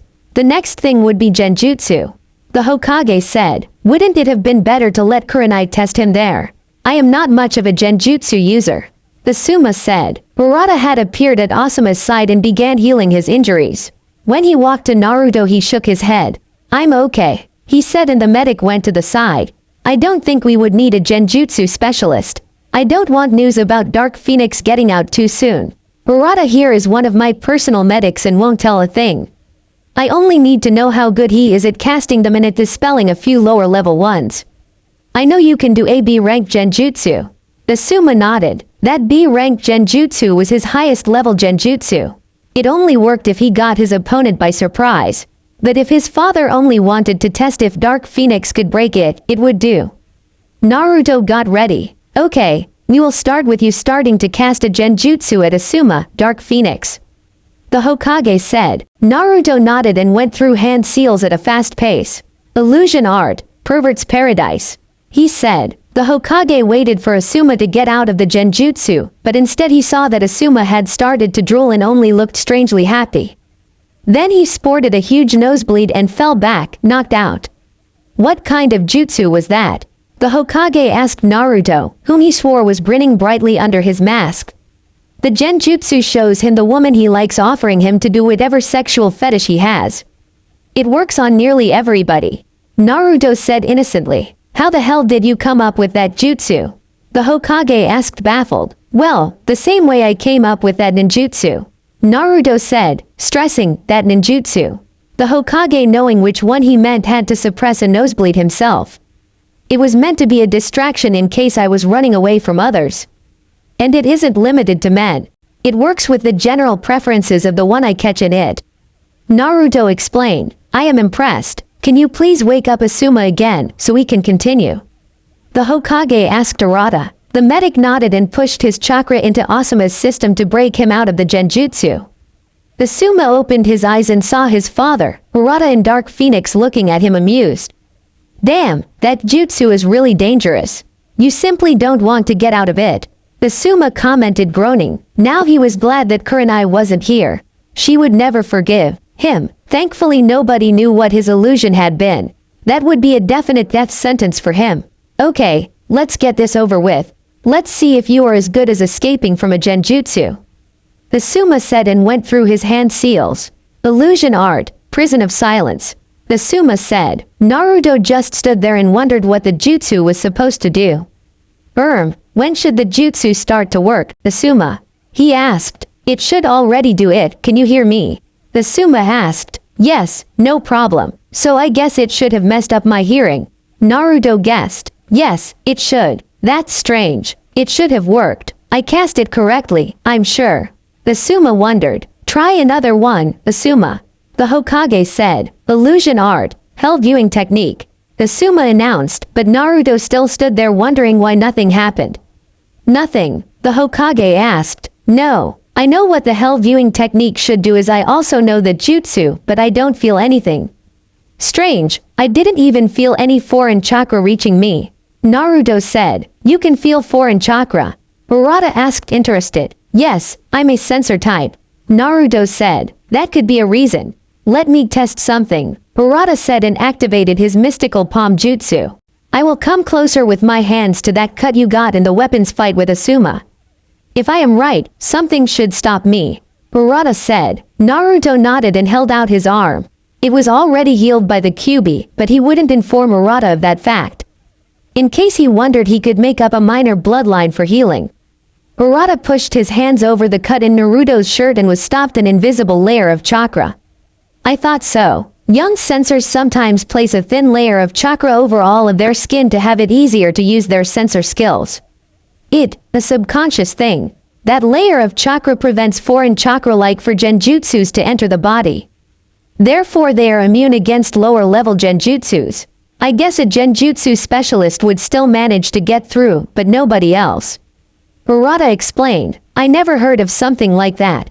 The Hokage said. It's not very common. Perhaps 1 in 100 sensor types does it. Mostly if they teach themselves some of their skills. If they have an experienced sensor to teach them, it normally doesn't happen. Tsunade-sama found this anomaly during the Second Shinobi World War because one on her team had that immunity to genjutsu and she wanted to know if it was possible to teach it to others. Murata said. Okay, this is good to know. Well, I guess we will have to postpone the genjutsu test as it is not possible for us right now to test if Dark Phoenix can break genjutsu. Perhaps when it becomes more pressing I will let Kurenai test him. Just to satisfy my curiosity. What is your strongest genjutsu? He asked Naruto. Illusion art, infinite darkness. Naruto answered. Isn't that a jutsu of the Nadaime Hokage? Murata asked. It is. We will have to talk about how you learned that jutsu, Dark Phoenix. For now, I think it is time to examine your ninjutsu. I would like to have a presentation of 5 of your strongest jutsu to see what you can do, and then you will fight against Asuma. The Hokage ordered. Can I have an oath that nobody talks about those ninjutsu? I trust you that you chose trustworthy people to watch this test, but 2 of my jutsus will tell them exactly just who I am. Naruto said. The Hokage was surprised at that request. Could Naruto know his father's most prized techniques? Okay. Murata, Asuma, if I am right about which jutsus Dark Phoenix intends to show us, that oath will be necessary. I make it an S-rank secret to keep quiet about them until I give you permission to talk about them. Understood, both said. Naruto nodded, and took out a tri-pronged kunai from his pouch on his back. He threw it at the training post and vanished in a flash of yellow, reappearing at the kunai and showing a blue spiraling orb into the training post. Rasengan, he said and showed the ball through the wood as if it was butter. The Yondaime's jutsus, Murata said shocked. Flying Thunder God and Rasengan, the Suma gave a very good impression of a goldfish. He never had even suspected that the Yondaime could have had a son. That seemed to be the only plausible explanation for this boy to know those jutsus. Naruto flashed back to his original position and went through a series of hand seals. Water release, water dragon bullet. He said and manipulated water from the river into a water dragon that hit the training post, which already had a hole from the Rasengan. The post was blown away from the powerful jutsu. Naruto waited until the water had settled down and went through his next series of hand seals. Wind release, Twister's fury. He shouted and made 3 tornadoes that blew towards the river and sucked up the water, making them even more dangerous. Then Naruto made his last hand seal. Shadow clone jutsu. he said, and created 50 shadow clones. Shit, was Asuma's only comment. The Hokage was very impressed. He wouldn't have thought that Naruto had that kind of strong ninjutsus in his repertoire. He would be a force to be reckoned with in the future. This only made it more imperative to keep the boy in the village. He needed to choose a good Jonin sensei with whom the boy could bond. It was only one real option there. While Naruto would only stay a genin for 6 months with skills like his, those months needed to be used to start positive bonds to the village. He couldn't take care of that through his teammates. He would be paired with Sasuke Uchiha. Naruto had said himself he had intended to do that to make sure the team passed, and Sakura Haruno. He hoped it would be okay, but perhaps he should ask Naruto about his opinion about Sakura first. He didn't want to anger him even more than he already was. The following fight with Asuma showed that Naruto had a wide range of ninjutsu he could use. Especially his use of replacement and body flicker was fantastic. Asuma didn't manage to get a hit, and his Naruto changed places so fast. Together with his speed, he could honestly say Naruto was high Jonin level in ninjutsu. He knew how to do the jutsus and when to use them in a fight. Finally, he gave both the signal to stop. Damn it, to have to work like that against a kid his age, I really should start training more. Asuma commented. He had been spammed with clones and tricked by transformations. Mixed with the constantly moving Naruto and his higher level elemental jutsus, it was damn hard to get the kid. If he would use his other skills, Asuma didn't doubt he would be able to go up with Jonin in a few months of real missions. He had noticed that while the kid was good, he made mistakes that someone who had been on 100 missions or so wouldn't make. This meant this kid was a rookie. His opinion rose even more after that revelation. Let him do a few C rank and B ranked missions and he will be ready to become Jonin. There were a few rookie mistakes that you only get corrected through experience. You should, for example, not wait to see if your jutsu really hit an opponent and neglect your surroundings. Your sensor ability helped you out there, but you should have been more on guard in those situations. Asuma told Naruto, who nodded. I will remember it next time, Asuma. He replied, okay, the next part is Arata's specialty. I would like a bit more about your knowledge in poisons. The Hokage said. Naruto nodded and went over to Arata. Meanwhile, Asuma talked to his father. He is really good. How did you train him and where? I wouldn't have thought you could hide the Yondaimi's son for 12 years. Asuma asked. Well, even I don't know how he trained. I didn't know he was this strong before he told me some days ago when he brought back the forbidden scroll that Mizuki had stolen. The Hokage answered. You want to tell me that kid learned all that on his own? Where would he get the jutsus? Asuma asked. And why didn't you teach him? I would have thought he would have got special training regarding his father's enemies. I wanted to, but the political situation after the Kyuubi attack was extremely shaky. We had to fear that Iwa or Kumo would use our weakness to kill him if they knew who he was. So I hid him away. I couldn't have the villagers talk about him even existing. If he had got special training, people would have asked why. And I didn't want to let Danzo or one of the other idiots know about him. The civilians would have pestered me with the CRA nonsense, even if he doesn't have a bloodline limit, made marriage proposals for their daughters to get more power, and similar things would have happened through the ninja clans that would have fought to raise him to increase their power. The Hokage explained. That makes sense, but it is fishy that he could get this strong on his own with nobody noticing. Asuma admitted. Indeed, I will have a long talk with him how he managed it, but I guess he will keep a lot secret. There are certain reasons he informed me about his skills a few days ago, but they are classified. Now let's see what Arata says about his knowledge about poisons, and then I will ask him to show us some of his seals. He said he was a seal master, so I am curious what he can do. Asuma just nodded. Okay, I think that will do for now, Dark Phoenix. You have a very good foundation in your knowledge. If you continue your studies there, you should reach proficiency in a year or so. Arata said. So what is your verdict? The Hokage asked. He has good knowledge about poisonous plants and animals from which he gets his ingredients for the poisons he uses. His techniques to mix those poisons are good, but his knowledge is limited to paralyzing and lethal poisons. If he wants to go further in the area, he needs to branch out. I estimate he is a solid high Chunin level in his skills here. For his age, that is still impressive. I don't know many ninjas that are all-rounders like he is. He should be able to take B-ranked missions without too much problem in an experienced team as support. Murata said. The Hokage nodded. There was no way he would let Naruto take A-ranked missions in the near future, even if he was skilled. But his team would need to be trained properly so they could send them on C ranks after a short time. Okay, then if I didn't miss anything only Fuinjutsu is left. The Hokage said. Naruto nodded enthusiastically. He loved Fuinjutsu. He took out some seals he had brought with him to show the Hokage. Okay, these are some of the seals I prepared to show you, Hokage-sama. I think they are some of the most useful in the field. This is a modified explosive seal. It first sends a chakra wave out that imitates killing intent, then the explosion goes off. The intention is to briefly paralyze an opponent with the Ki to keep them within the range of the seal. The next one is a combination of a storage seal and an explosive seal. The weapons stored in the storage part are shot out by the explosive part and can surprise an opponent who doesn't expect to have to dodge weapons. The seal can be prepared in two ways. First, you trigger it with your own chakra from a certain distance, or second, you involve a perimeter seal that reacts to foreign chakra. It has a range, about 20 meters. He then took out another type of seal. This is a modified chakra storage seal. You can store chakra of a certain type, like water or fire chakra, in here and release it when you need it. You would only have to meld the chakra into a jutsu after that. Do you mean, with those seals ninja could use jutsus of an element they normally can't use? Asuma asked. Yes, of course they would need to know the hand seals for the jutsu and meld the chakra, but the elemental manipulation would be taken care of. Naruto said. Fantastic, that would make fights much easier. You would be able to prevent being caught at a total disadvantage. With my element wind and knowledge and fire jutsus, I would have problems with water types. If I had some earth seals, I could take care of that problem.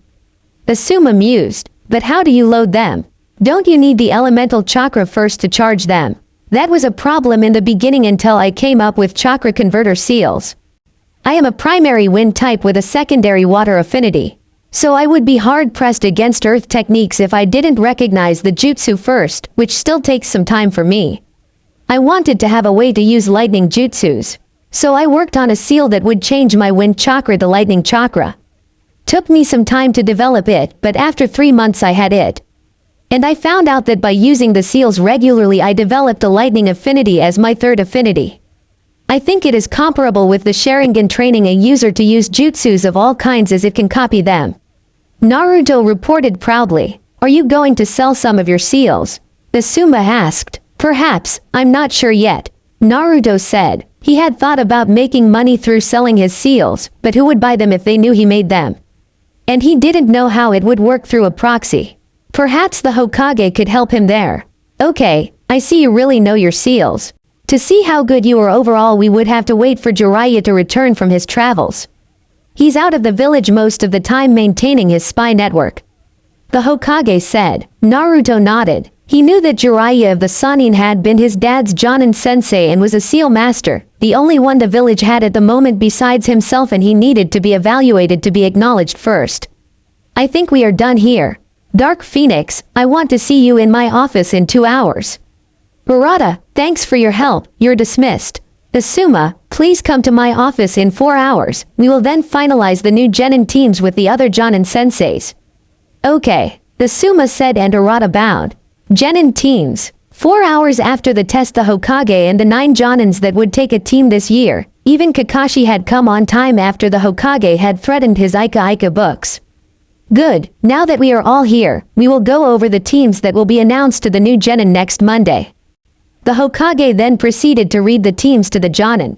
I would like for Genma to take Team 1, Aoba, you get Team 2, Inoichi, you get Team 3, Choma, you have Team 4.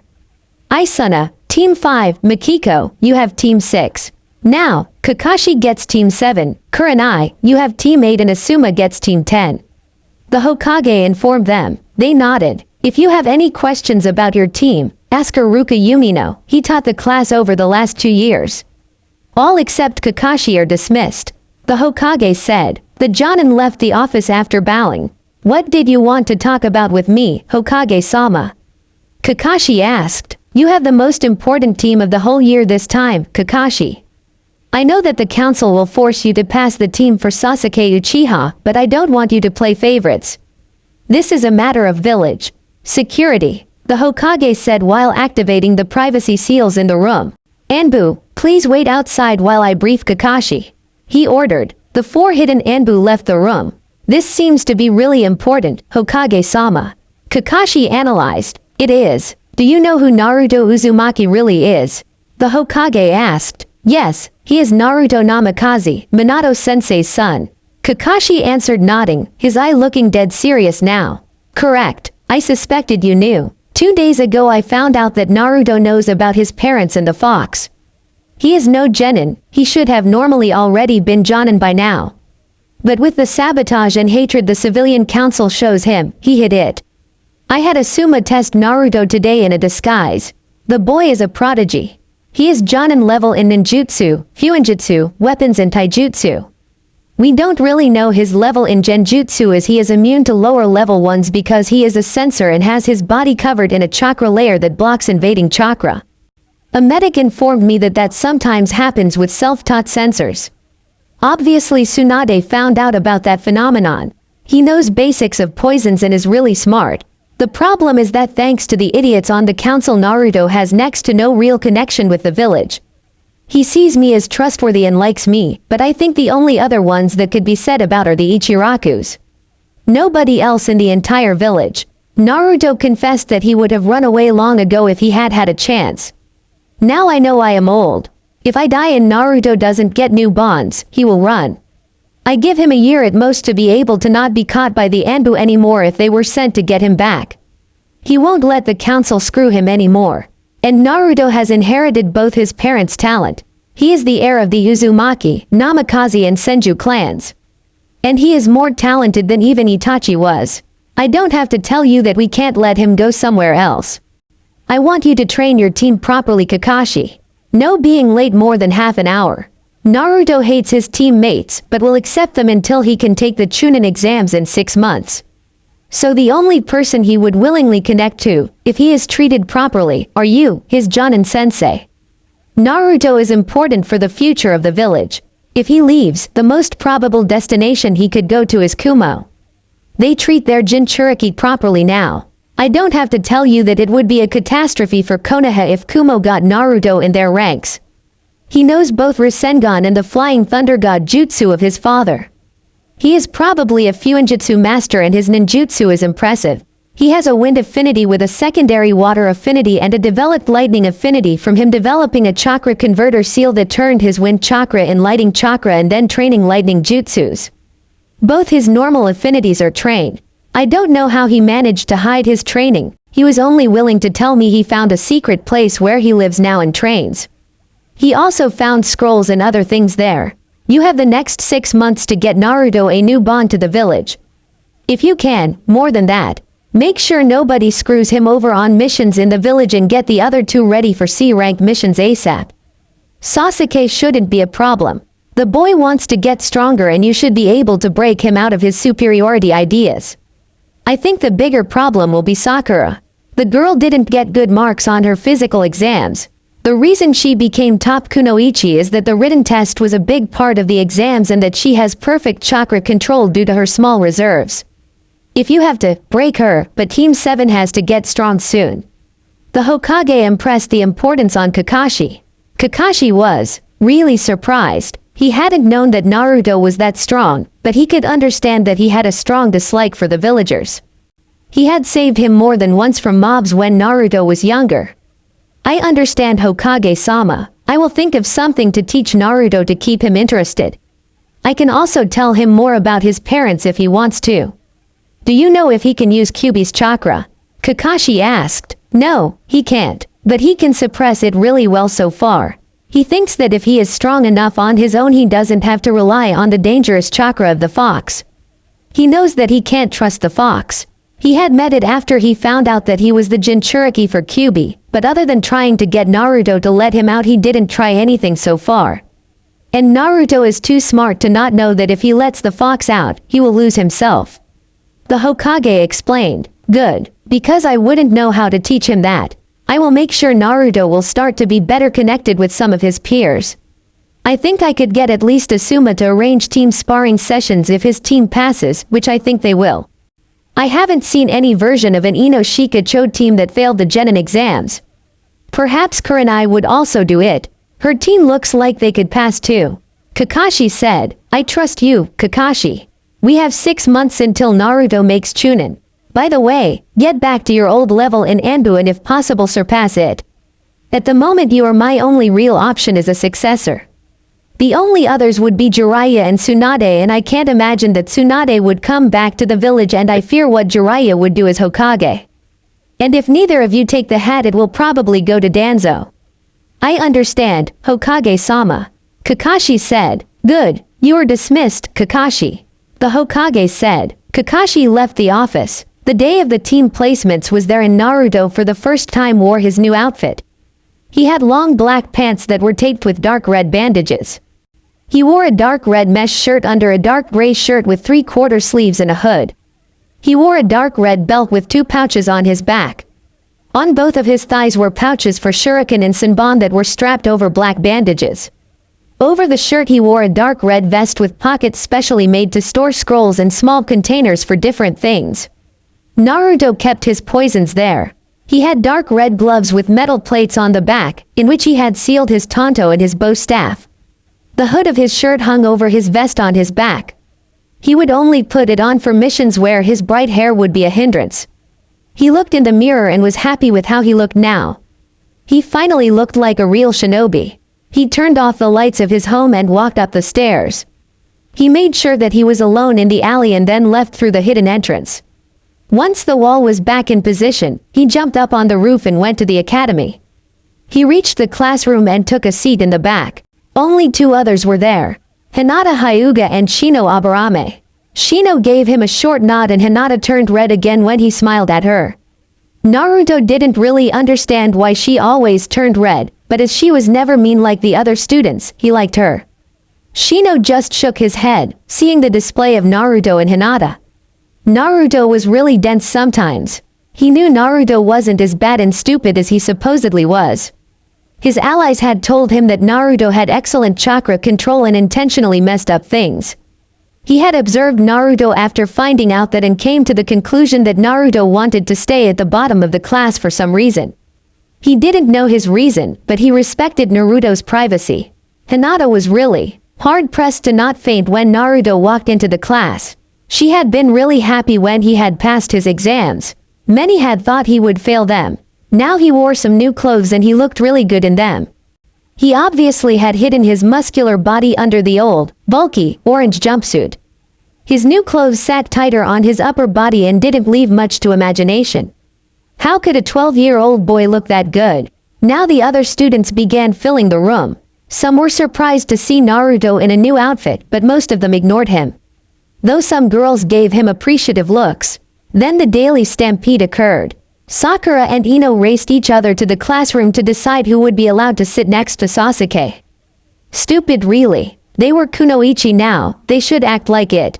Once they had entered the room they fought who had won. Naruto had enough. He had watched that embarrassment of kunoichis too long. He quickly threw a senbon at each of them and hit both their thighs. They looked shocked, then they had problems moving.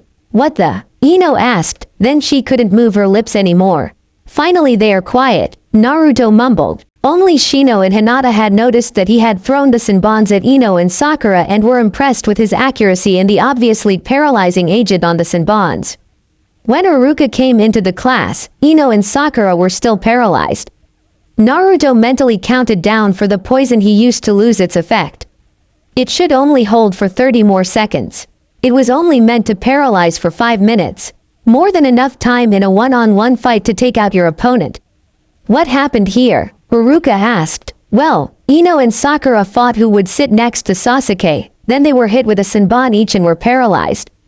A girl informed Iruka. Who did this? Iruka asked. Naruto raised his hand. Don't worry, the effect only lasts for 5 minutes, Iruka-sensei. They should be back to normal in 3, 2, 1, now. Naruto said. True to Naruto's words, Ino and Sakura stumbled when their muscles reacted again. In 2 minutes they are back to normal. Naruto said disinterestedly. Why did you do that, Naruto? Ruruka asked sternly. They were too loud and an embarrassment for every kunoichi that takes our profession serious. I just wanted to show them what can happen if they don't keep an eye on their environment. They didn't even think to pull out the senbons as soon as they hit them. That would have shortened the time the poison worked, Naruto said without remorse. The whole class looked shocked. Naruto had never behaved like this. He had always been a goofball. Not this serious. The most surprised was Iruka, who started to have doubts about their assessment of Naruto's skills. Over the years he had lost his hatred for Naruto. He had understood that Naruto wasn't the fox and never treated him worse than his other students. He even admired how the boy persevered despite the hatred of the villagers. Nonetheless, it's wrong to attack your comrades, Iruka said. That wasn't an attack, that was a rescue mission for the ears of those that have sensitive hearing and easily get headaches. If I would have wanted to attack them, they would be dead now. Naruto countered. I would just have had to use a deadly poison instead of a paralyzing one or aimed at a vital point. With their reaction times they would be dead before help would have arrived. Iruka couldn't say anything against that. Naruto was right, he could have easily killed them. He wondered why the boy had changed so dramatically. Well, sit down, Ino and Sakura, we will start with the team placements, Iruka said. Grumbling, the two girls took seats, ironically on both sides of Sasuke. Iruka gave his Class A speech. How proud he was of them for graduating and how the real life of ninjas now waited for them. He told them to do their best and then proceeded to read out the teams. Team 7, Naruto Uzumaki, Sakura Haruno. With that, Sakura's head crashed onto the table and Ino mocked her, and Sasuke Uchiha.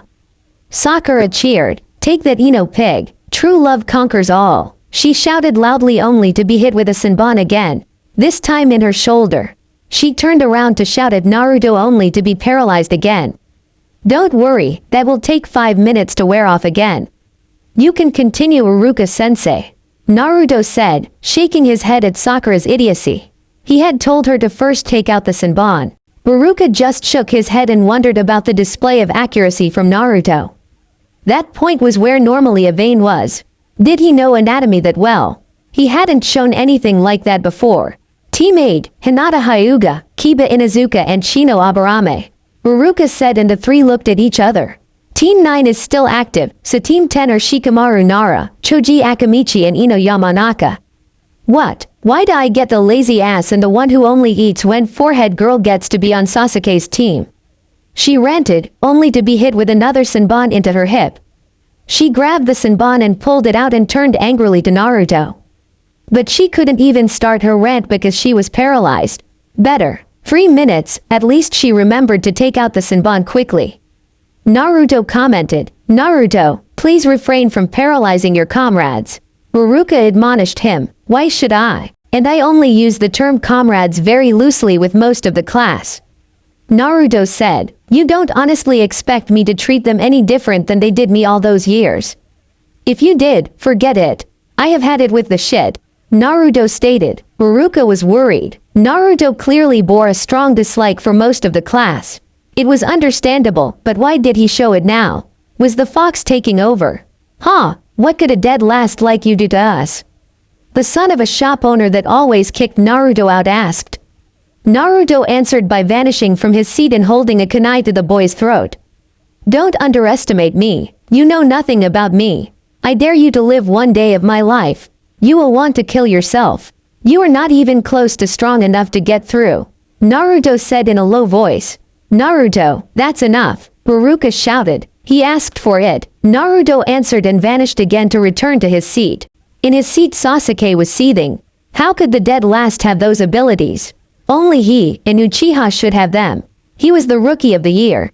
Normally Sakura would have yelled at Naruto to stop trying to be cool, but she couldn't, the poison still worked. Then Ino's paralysis stopped. She first wanted to yell at him, but thought better of it and sat down.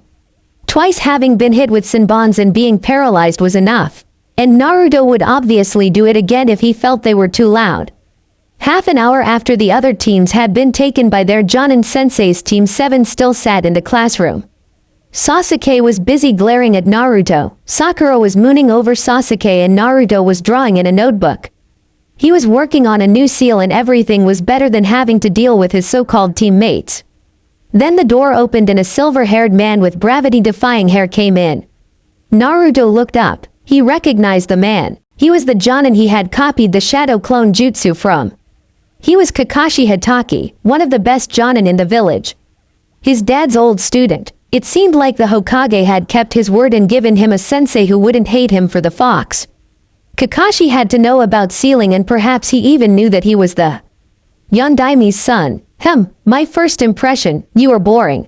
Meet me at the roof in 5 minutes. He said and disappeared in a cloud of smoke. Sasuke and Sakura stood up and walked out of the room. Naruto waited a moment and then followed. If there were traps on the way, the two idiots would trigger them. He would stay alert. It was always better to be on guard, and over the years it had become second nature to him. He heard cursing in front of him. Obviously Kakashi's lateness had a reason. True to his suspicions, Sakura was trapped in a sling of ninja wire around her feet and dangling from the ceiling. Sasuke was pinned to the wall with 2 shuriken through his sleeves. You really should listen better. I told you to always be on guard. There were only a few reasons our sensei would be late, and preparing a small test with traps was one of them. He said. He threw a kunai at the wire that held Sakura in the air and made her fall to the ground. Get the bastard freed and follow me, he said and walked on. On the way he lazily disabled 2 more traps. Then they reached the door to the roof. Naruto carefully checked for more traps on the door and found none. He opened it a little bit, only for Sakura shoving him out of the way, being impatient. She shouted they would be late. Naruto threw himself down when he felt projectiles coming at them. Sasuke, who had seen that there would be traps to expect, followed Naruto's example. Both avoided being hit. Naruto rolled out of the line of fire and was ready to defend himself in case of an attack. He saw that Sakura was pierced by 5 senbons and whining. Sasuke behind him was also ready for another attack. Well, my second impression is, we need to work on your speed in disabling or avoiding traps. You were late. You needed 6.5 minutes to get here. But I have to acknowledge that you at least got here as a team. Even if the girl shouldn't have got that impatient. Better being late than dead. If I was an enemy I could have killed you easily. Which leads us to my next question. What was your first mistake? Kakashi asked, looking sternly at them. Taking the route you expected us to take. We could have avoided this by using another route. The best way would have been if we had used chakra to stick to the wall and climbed up here. But as 2 of us don't know this exercise and we are supposed to be a team, we had to take the only other route. Naruto said. Correct. That exercise will be one of the first things you will learn during your time as Genin. That is if you manage to become Genin. Kakashi said, I smiling. What do you mean, if we manage to become Genin? We graduated, so we are Genin. Sakura said. No, not yet, but I will tell you about that later. Sit down. Kakashi instructed them. He pointed at 3 benches in front of him. The 3 sat down with Naruto checking the underside of his bench for traps but not finding any. Kakashi nodded appreciatively at Naruto's action. For now I want you to give me a short introduction of yourselves. Name, age, likes, dislikes, hobbies and dreams. Pinky, you start. Kakashi ordered. Sakura looked confused. How should we do that, sensei? Couldn't you start to give an example? She asked. What does shinobi rule number 3 say? Blackie. Kakashi said, ignoring Sakura's question. A ninja has to always follow a direct order of his superior. Sasuke answered. Correct. Kakashi answered. Sasuke was impressed with this Jonin. He clearly knew what he did and had a no-nonsense attitude. Perhaps this would work out well. He would see how strong he was. So, Pinky, I gave you a direct order and I expect you to follow my orders or you should just quit being a ninja. Sakura nodded, intimidated by Kakashi. Yes, sensei. My name is Sakura Haruno. I am 12 years old. The thing I like, more the person I like is. She looked at Sasuke and blushed. My hobby is. She again looked at Sasuke and blushed harder and giggled. My dream is. She looked at Sasuke and squealed. Your dislike? Kakashi asked, annoyed. He just had to get a fangirl. Ino, Pig and Naruto. She shouted. We will have to work on your attitude. Shinobi rule number 25, Blondie. The ninja never shows his emotions. Naruto recited calmly. Correct. Kakashi said. Sasuke was surprised. He didn't think Naruto had paid attention in class. And then his new skills. Why was Naruto so different than before? He would find it out. Sakura huffed. She had the right to show her love to Sasuke. Okay, next is Blackie. Kakashi said. Sasuke obviously disliked the nickname but kept quiet. Sasuke Uchiha, 12 years old. I like nothing in particular and have many things I dislike. My hobby is training. I don't have a dream, more of an ambition. I will resurrect the Uchiha clan and I will kill a certain somebody.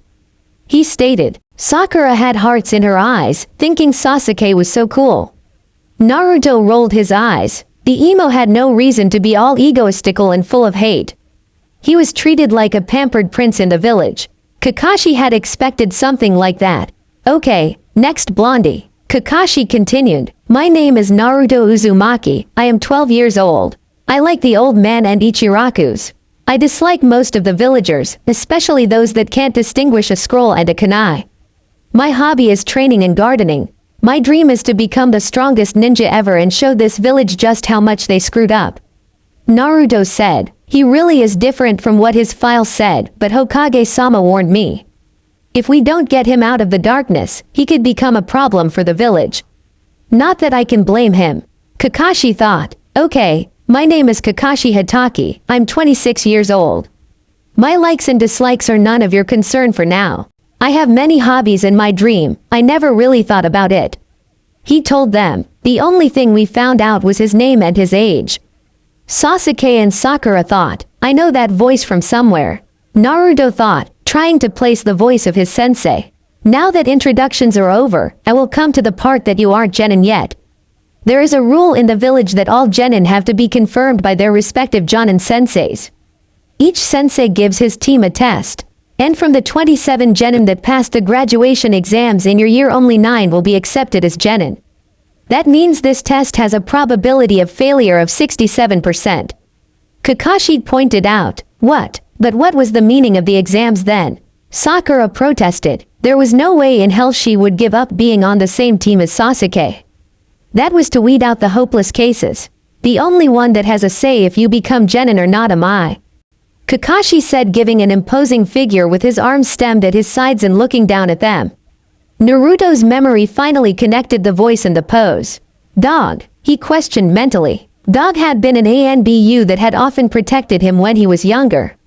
Naruto really hoped his sensei was his old Anbu guard. He had really liked Dog, especially as the man had often given him some sweets to help him over the shock after attacks. Kakashi handed them a piece of paper with information. The test will be tomorrow morning at 7 at Training Ground 3. Bring all your equipment. Oh, and you better don't eat breakfast or you will just throw up. Kakashi informed them. Then Kakashi disappeared in a cloud of smoke again. Sasuke stood up and walked away, Sakura closely behind him to try and get a date with him. Naruto wondered how long it would take for her to be killed on a mission like that. He decided preparation was necessary and used the body flicker to get to Training Ground 3. He spent 3 hours inspecting the training ground to be prepared for the next day. He didn't know if his so-called teammates would remember the lesson about knowing the terrain before a fight, but he did know that they wouldn't listen if he told them about it. Naruto then went into the woods to a river where he knew tasty fish could be caught. He caught 3 fishes for his dinner, went to his field to get some fresh vegetables and then went to prepare his food. A small campfire and an hour of cooking later, he had grilled fish and roasted vegetables. He ate and then extinguished the fire. On his way home he took to the roofs to avoid the glares from the villagers. He also didn't want to be found by messengers of the council. They would surely bitch about his behavior in class. Well, let them bitch. He was a ninja under the command of the Hokage, they had no power over him. Kakashi had observed Naruto after the meeting was over. He was positively surprised that he went to the training ground where the test would be to get an idea which environment he would have to work with. After that he caught himself some fish and disappeared somewhere else. Kakashi let him go. It wouldn't be good if Naruto thought he followed him. He needed to gain Naruto's trust to help him. From his estimation the team meeting had gone well enough. Naruto was good and knew how to act as a ninja. Sasuke needed to get over his complexes. The best way to get there would be to practically isolate him from the village until the Chunin exams. So he would have to carefully choose the D-ranked missions his team did. No missions inside the village where the villagers could show their bias against Naruto and towards Sasuke. But at least Sasuke had the necessary skill to be a ninja. Attitudes could be corrected over time. Getting skills that should have been taught in the academy to an appropriate level was harder. Sakura would have to go through hell. She didn't consider her surroundings. She was loud, had a superiority complex towards Naruto and was a fangirl. Really bad combination. He would see her skills in a battle situation tomorrow. But he didn't expect much. Belt test. The next morning saw Sasuke and Sakura waiting for their sensei with empty stomachs. Naruto sat a bit away from his team, dozing under a tree with a full stomach. He knew that if you had the chance, you always ate before you had to fight to have enough energy to last through the fight. And if you didn't have much time, that's what energy bars had been made for. Being a ninja took energy, so following Kakashi-sensei's suggestion or not seemed to be another test. They had to wait for 2 hours until Kakashi came. Now Naruto was doubly glad he had ignored the advice. Sasuke and Sakura were obviously really hungry now. "Good morning, team," Kakashi greeted. "You're late," Sakura screeched. "You see, on my way here I saw an old lady that had to carry a heavy bag with her groceries, so I had to help her and carry her things home." Kakashi said. "Liar," Sakura shouted. Naruto just shook his head. She let him rile her up even before the test started. Not a good way to show your skill. But then again, she didn't have real skill. "Well, you know why you are here. Your genin test. To pass this test you have to get these 2 bells from me." Kakashi explained, showing them 2 little silver bells, which were chiming in his hands. "But, Kakashi-sensei, there are only 2 bells for the 3 of us." Sakura said. "Correct. That means one of you won't get a bell. The one that doesn't get a bell will be tied to the post and I will eat lunch before his eyes," Kakashi said. 2 stomachs grumbled. Kakashi looked at Naruto. "You seem to have eaten breakfast, Naruto. Care to tell your teammates why?" Kakashi asked. "Yes, you idiot. Didn't Sasuke tell us yesterday that ninjas have to follow their superiors' orders?" Sakura yelled at him. "A ninja needs to detect hidden meanings in tests. You only said we better not eat because we would only throw up. That isn't an order the way you're worded it. It's more a bit of advice. But against a jonin like you we would never have a decent chance to pass any test if we didn't eat. Therefore I didn't take your advice," Naruto calmly said. "A ninja has to be able to decide which information is relevant for his mission and which is not." "That is correct, Naruto. It wasn't an order. How would you have solved the problem if I had ordered not to eat before coming here?"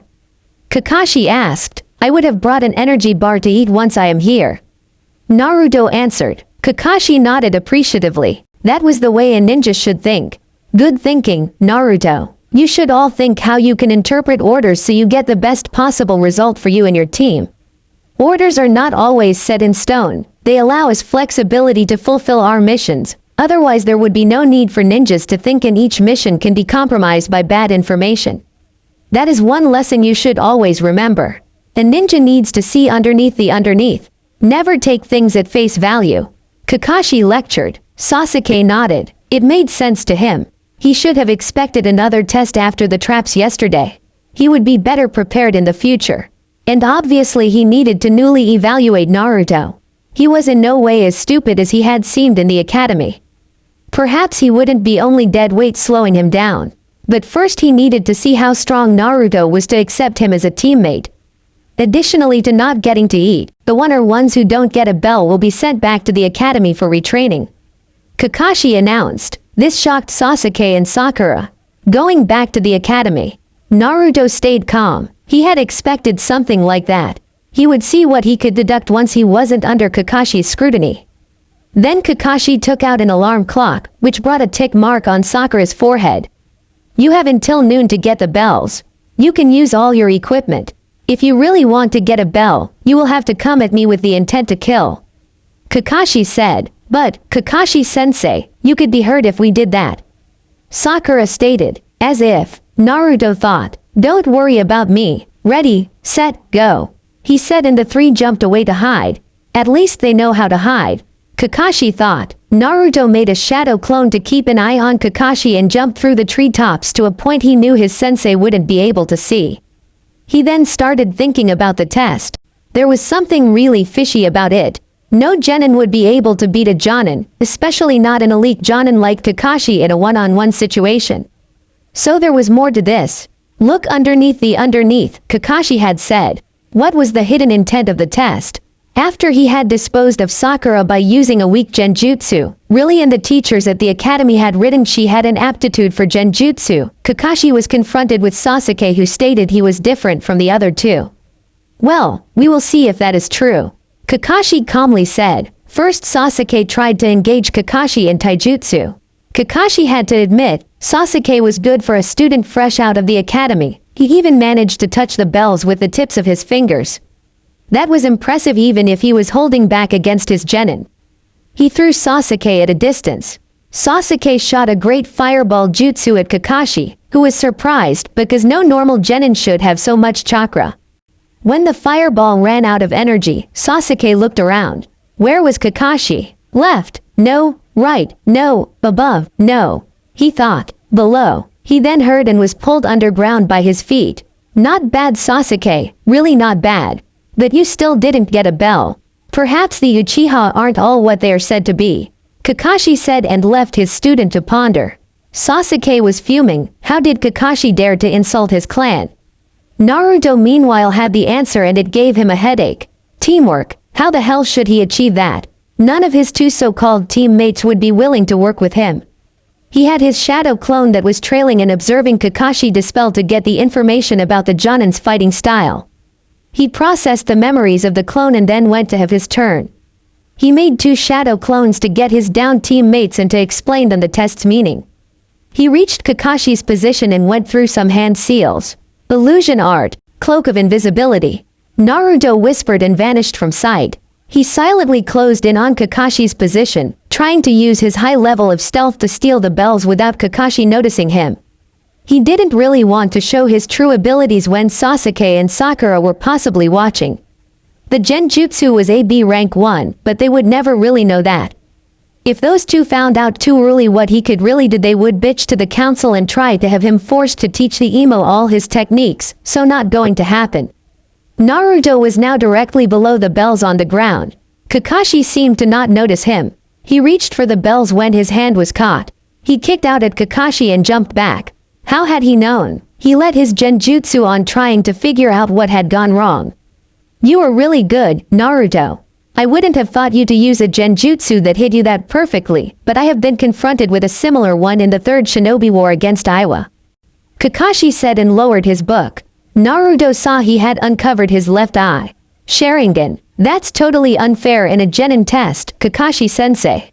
Naruto complained and let the genjutsu go. That might be true, but then again, you are no real genin, right? Kakashi replied. So you were told. Naruto said. Of course. As your sensei, I need to know which level you are at to properly train you. Hokage-sama told me of your test. I have to say I am impressed. So I decided when I felt the little chakra disruption from your shadow clone dispelling that I would be prepared to take you serious. Kakashi answered. How far do you want to go?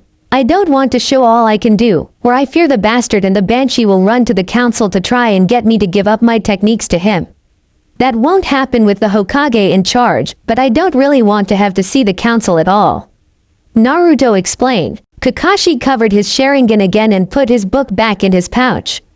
Understandable. So how about you restrict yourself to jutsus that Chunin could know?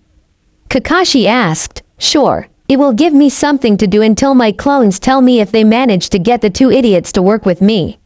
So you know what my test is about? Kakashi asked. Yes, teamwork. I just have problems to see them listening to me. Naruto said and went into the cheetah-style opening position. Kakashi was ready and the two started with taijutsu. Naruto tried to confuse Kakashi with his speed, but the experienced Jonin blocked all his attempts to land hits. That will be hard to work against me. After all, my sensei used the same style of taijutsu, Naruto. Kakashi said. Naruto knew that, but he had some surprises in his style. He finally got close enough for a grazing hit on Kakashi's lower thigh. He used his chakra in his hands to damage a muscle slightly. Kakashi jumped back. I see, not completely your father's style then. You included elements of your own. He pondered. Naruto followed Kakashi, trying to press a slight advantage. But Kakashi decided it was time to include ninjutsu in the fight. He changed positions with a log, which was hit by Naruto's overhead kick. Naruto was on guard. He knew Kakashi could attack from everywhere. Then he jumped up and grabbed the branch of the tree when Kakashi shot out of the ground. Naruto circled the branch and used the momentum to attack again. He unsealed his bow staff from his glove and started attacking. The greater reach of the staff enabled him to press Kakashi into defense. But Kakashi decided he needed to up his game. Fire release, Phoenix Flower. He said and shot some fireballs at Naruto.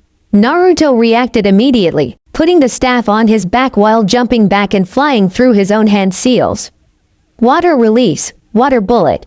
He shouted and shot a water bullet from his mouth against the fire jutsu. The water overpowered the fire. Naruto shot a flurry of Senbon at Kakashi, which only hit another log. In the bushes, Sasuke was fuming from envy. Naruto was giving Kakashi a hard time in the fight. It seemed like Naruto was a lot better than he had thought. "Are you now willing to listen?" The Naruto clone behind him asked. "What do you want?" Sasuke jeered. "The whole damn test is about teamwork. We pass if we work together. I don't like you any more than you like me, and we both detest the Banshee. I only want you to push that aside and show Kakashi that we can work together if the situation requires it. The whole getting a bell is setting us up against each other. That's why he told us to look underneath the underneath. You see my original fighting out there. Kakashi is one of the strongest ninja we have in the village, a former Anbu captain. Do you really think we have a chance against him alone? If you really want to reach your goal, you need his training, so we need to play by his rules. Nobody demands that we like each other, we only need to reach the mission goal." Naruto said. Sasuke thought about what the clone had said. He hated to admit it, but it was true. He couldn't get a bell from Kakashi, he had tried. And now it seemed that his sensei had even held back. He would have to push his pride aside until he could go after Itachi.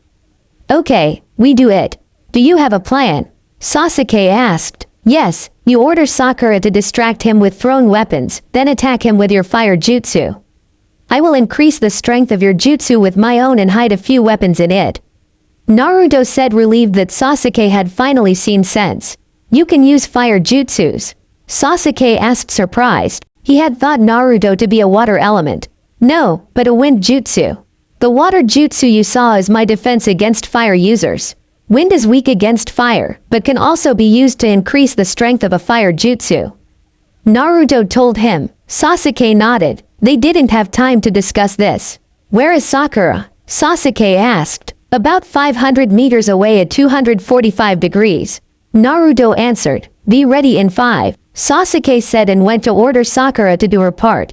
The clone made another clone and dispelled it to inform the original. The real Naruto was now on defense and tried to avoid Kakashi's attacks. Damn, his sensei was really good.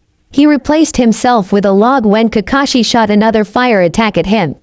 He then got the message from his clone. Thank God Sasuke's ambition was strong enough to override his pride for short periods of time. Naruto went to hide, again, and waited for the signal. Then several kunai were thrown from the bushes. They were not very fast, but they were on target. Kakashi deflected them without problems. Then Sasuke shot his fireball and the Naruto clone strengthened it with a wind jutsu. The real Naruto waited at the side, expecting Kakashi to replace himself with a log. He knew which log he would probably use, so he aimed a bunch of coated Senbon at the place. Kakashi managed to deflect all but one of them and quickly pulled it out of his arm. Kakashi attacked Naruto's position with a flurry of shuriken, forcing Naruto to move. Kakashi made a shadow clone of himself that got him out of danger.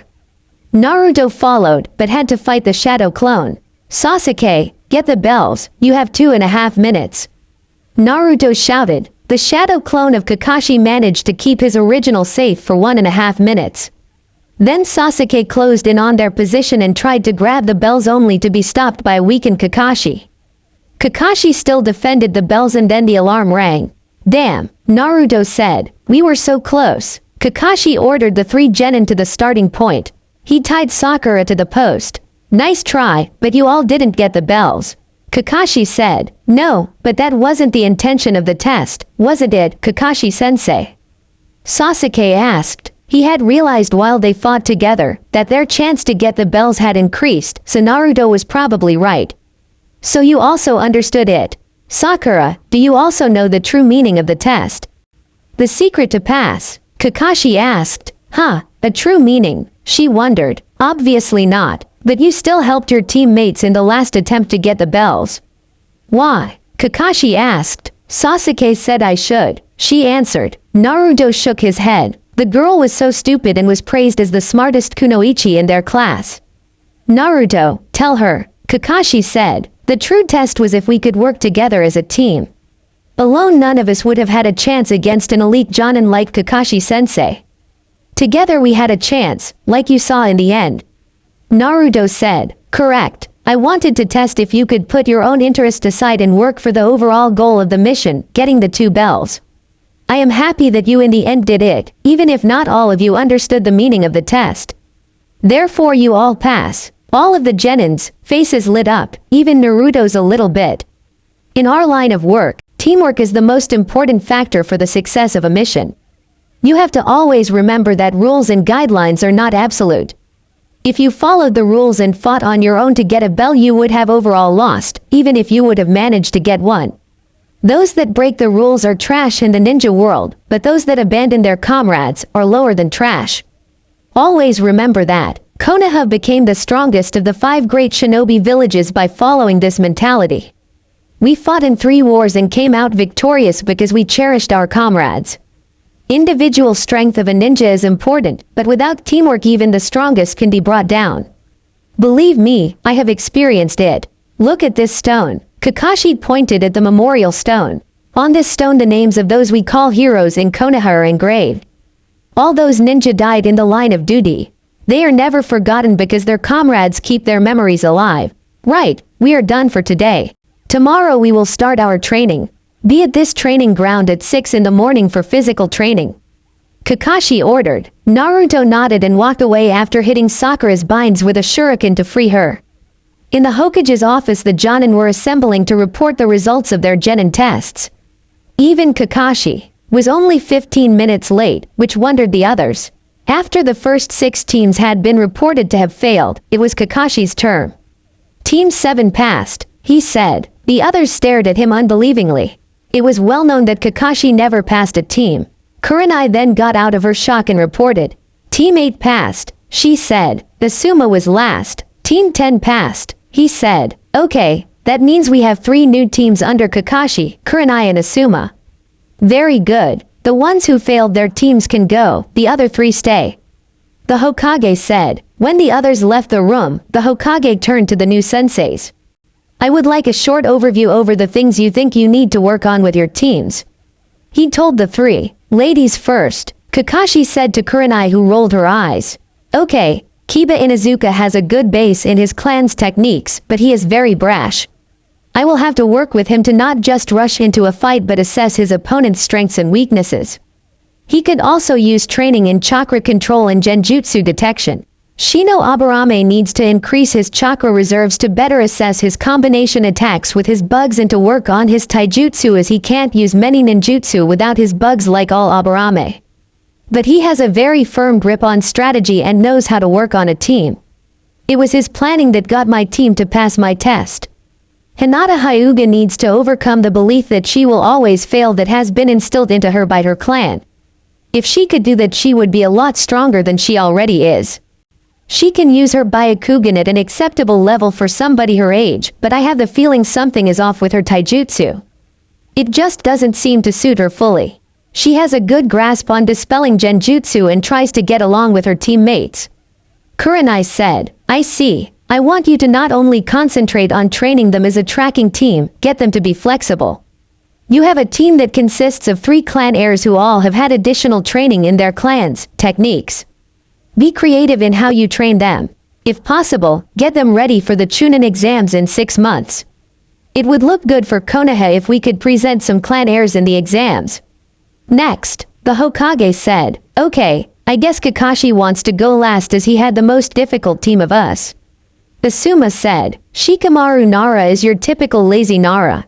He worked well together with Ino and Choji, but that was to be expected of an Ino-Shika-Cho trio. Shikamaru needs to get motivated. His techniques are okay. He used one of his clan's special jutsu to capture me. I didn't see any taijutsu from him, but considering his build he needs more physical training. Choji was following Shikamaru's plan to get the mission done with the least possible amount of work. He was in a supportive role. He needs to work on ninjutsu, genjutsu and speed. His power is above average, like you normally expect from an Akamichi. Ino is a problem. While she worked with her teammates she was complaining that she wasn't on a team with Sasuke Uchiha all the time and about the lack of motivation in her teammates. She is physically weak and has no stamina.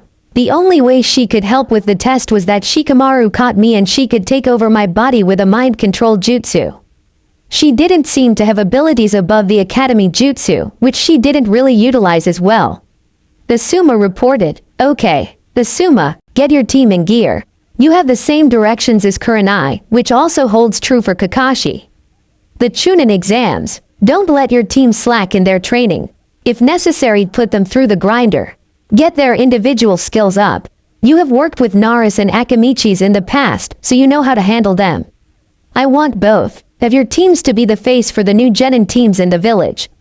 You will take at least one D-rank mission a day from next week on.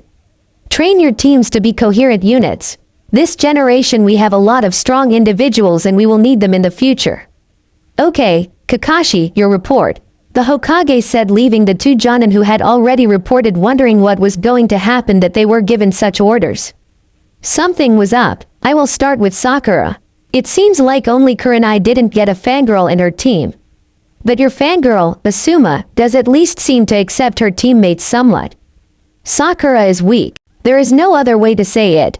She doesn't have any individual skills above what the academy teaches and she didn't show anything impressive during the test.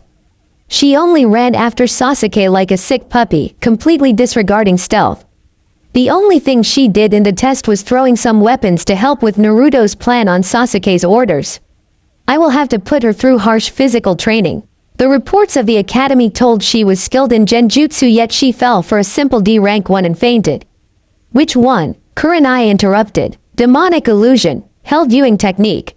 Kakashi answered, "But that is a standard one that should be used at the academy to train them in detecting and breaking out of genjutsu." Kurenai said disbelievingly, "I know, that was the reason I used it. I wanted to see if the reports were correct. I have the impression they are not. I would advise you to check up the teaching the academy did in this year. The only ones that passed are the clan heirs and Sakura because her teammates pulled her through. I have a suspicion that the teachers in their attempts to sabotage Naruto did more damage than we already thought." The Hokage nodded. That was a problem. Normally at least a handful of students from civilian background passed. Next is Sasuke. He is skilled for a genin fresh out of the academy, but he has a serious attitude problem. His obsession with Itachi makes him completely disregard his teammates. He tried to get the bells from me on his own and argued a long time with Naruto after he had lost his one-on-one with me that he didn't need help because he was an Uchiha. It took Naruto telling him what the meaning of the test was and using his weakness, Itachi, to get Sasuke to cooperate. Naruto more or less told him if he wanted to pass he needed to work with him and Sakura and that he would be stupid to let his pride get in the way of getting the best possible training from me, as I am a former Anbu captain. Kakashi said, "How does Naruto know that?" Kurenai asked, "I guess he recognized me by my voice or has more information on the ninja in the village than I thought. I have had a lot of contact with Naruto when he was little as one of his guards. Naruto performed exceptionally well. He saw through the test and got his teammates to work with him. He also displayed great skills in all areas we test genin in, genjutsu, ninjutsu and taijutsu. His academy report is only good for burning. Nothing in there is true. As you told me, Naruto dislikes both his teammates immensely, but is willing to treat them neutrally to get a mission done. My team will never last past the Chunin exams, but I think I can make it a workable unit." Kakashi said, "We thought as much when the team was built. Okay, you already have your orders how to work with your team, Kakashi." The Hokage said, Why does Kakashi already have orders, Hokage-sama? After all, he never passed a team before." Kurenai asked, "Because I had to pass this team. The civilian council ordered me to pass them, but with their performance I would have done it either way. I have special orders for the next 6 months too. Smooth out mistakes that were made in the past with both Naruto and Sasuke. And you know I am the only one who can teach Sasuke in using his Sharingan as I have one myself, that is once he awakens it. Kakashi said, the problem is the council has put Sasuke on a pedestal in the village. Especially the civilians, but also some of the clans, see him as a potential source of power for them in the future. He is the only one who can bring back the Uchiha clan in Konoha and with them the Sharingan, one of the strongest bloodline limits. The problem is that their attitude didn't help with keeping Sasuke grounded. He's already fixated on his revenge. I fear with the littlest information on Itachi he will go after him, ignoring his duty to the village. That's the reason Kakashi got special orders to keep his team away from missions that bring them in close contact with the villagers. I want to isolate Sasuke from the villagers as much as possible. Naruto was sabotaged all the time at the academy.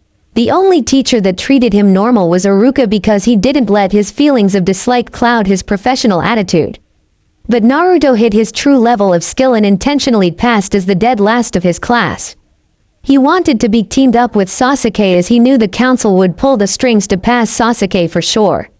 Naruto is a flight risk as well. With the hatred he was shown all his life he has built a strong resent for the village and only a few things hold him here.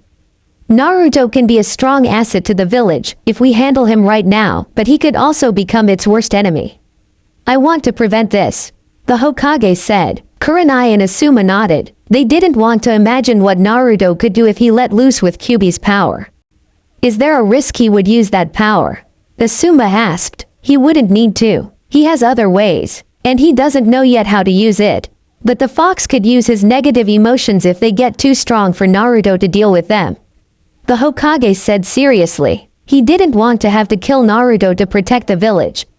At the moment the boy was still loyal and there was a good chance to keep him that way if Kakashi succeeded. And Kakashi needed to get ready to take over the Hokage position if necessary. If Kakashi managed to bond with Naruto and became his successor, Naruto would still stay loyal after he retired or died. He had already written down his intention to make Kakashi his successor. He wanted to discuss it with Jiraiya first, but he didn't really see any way that his student would take the position.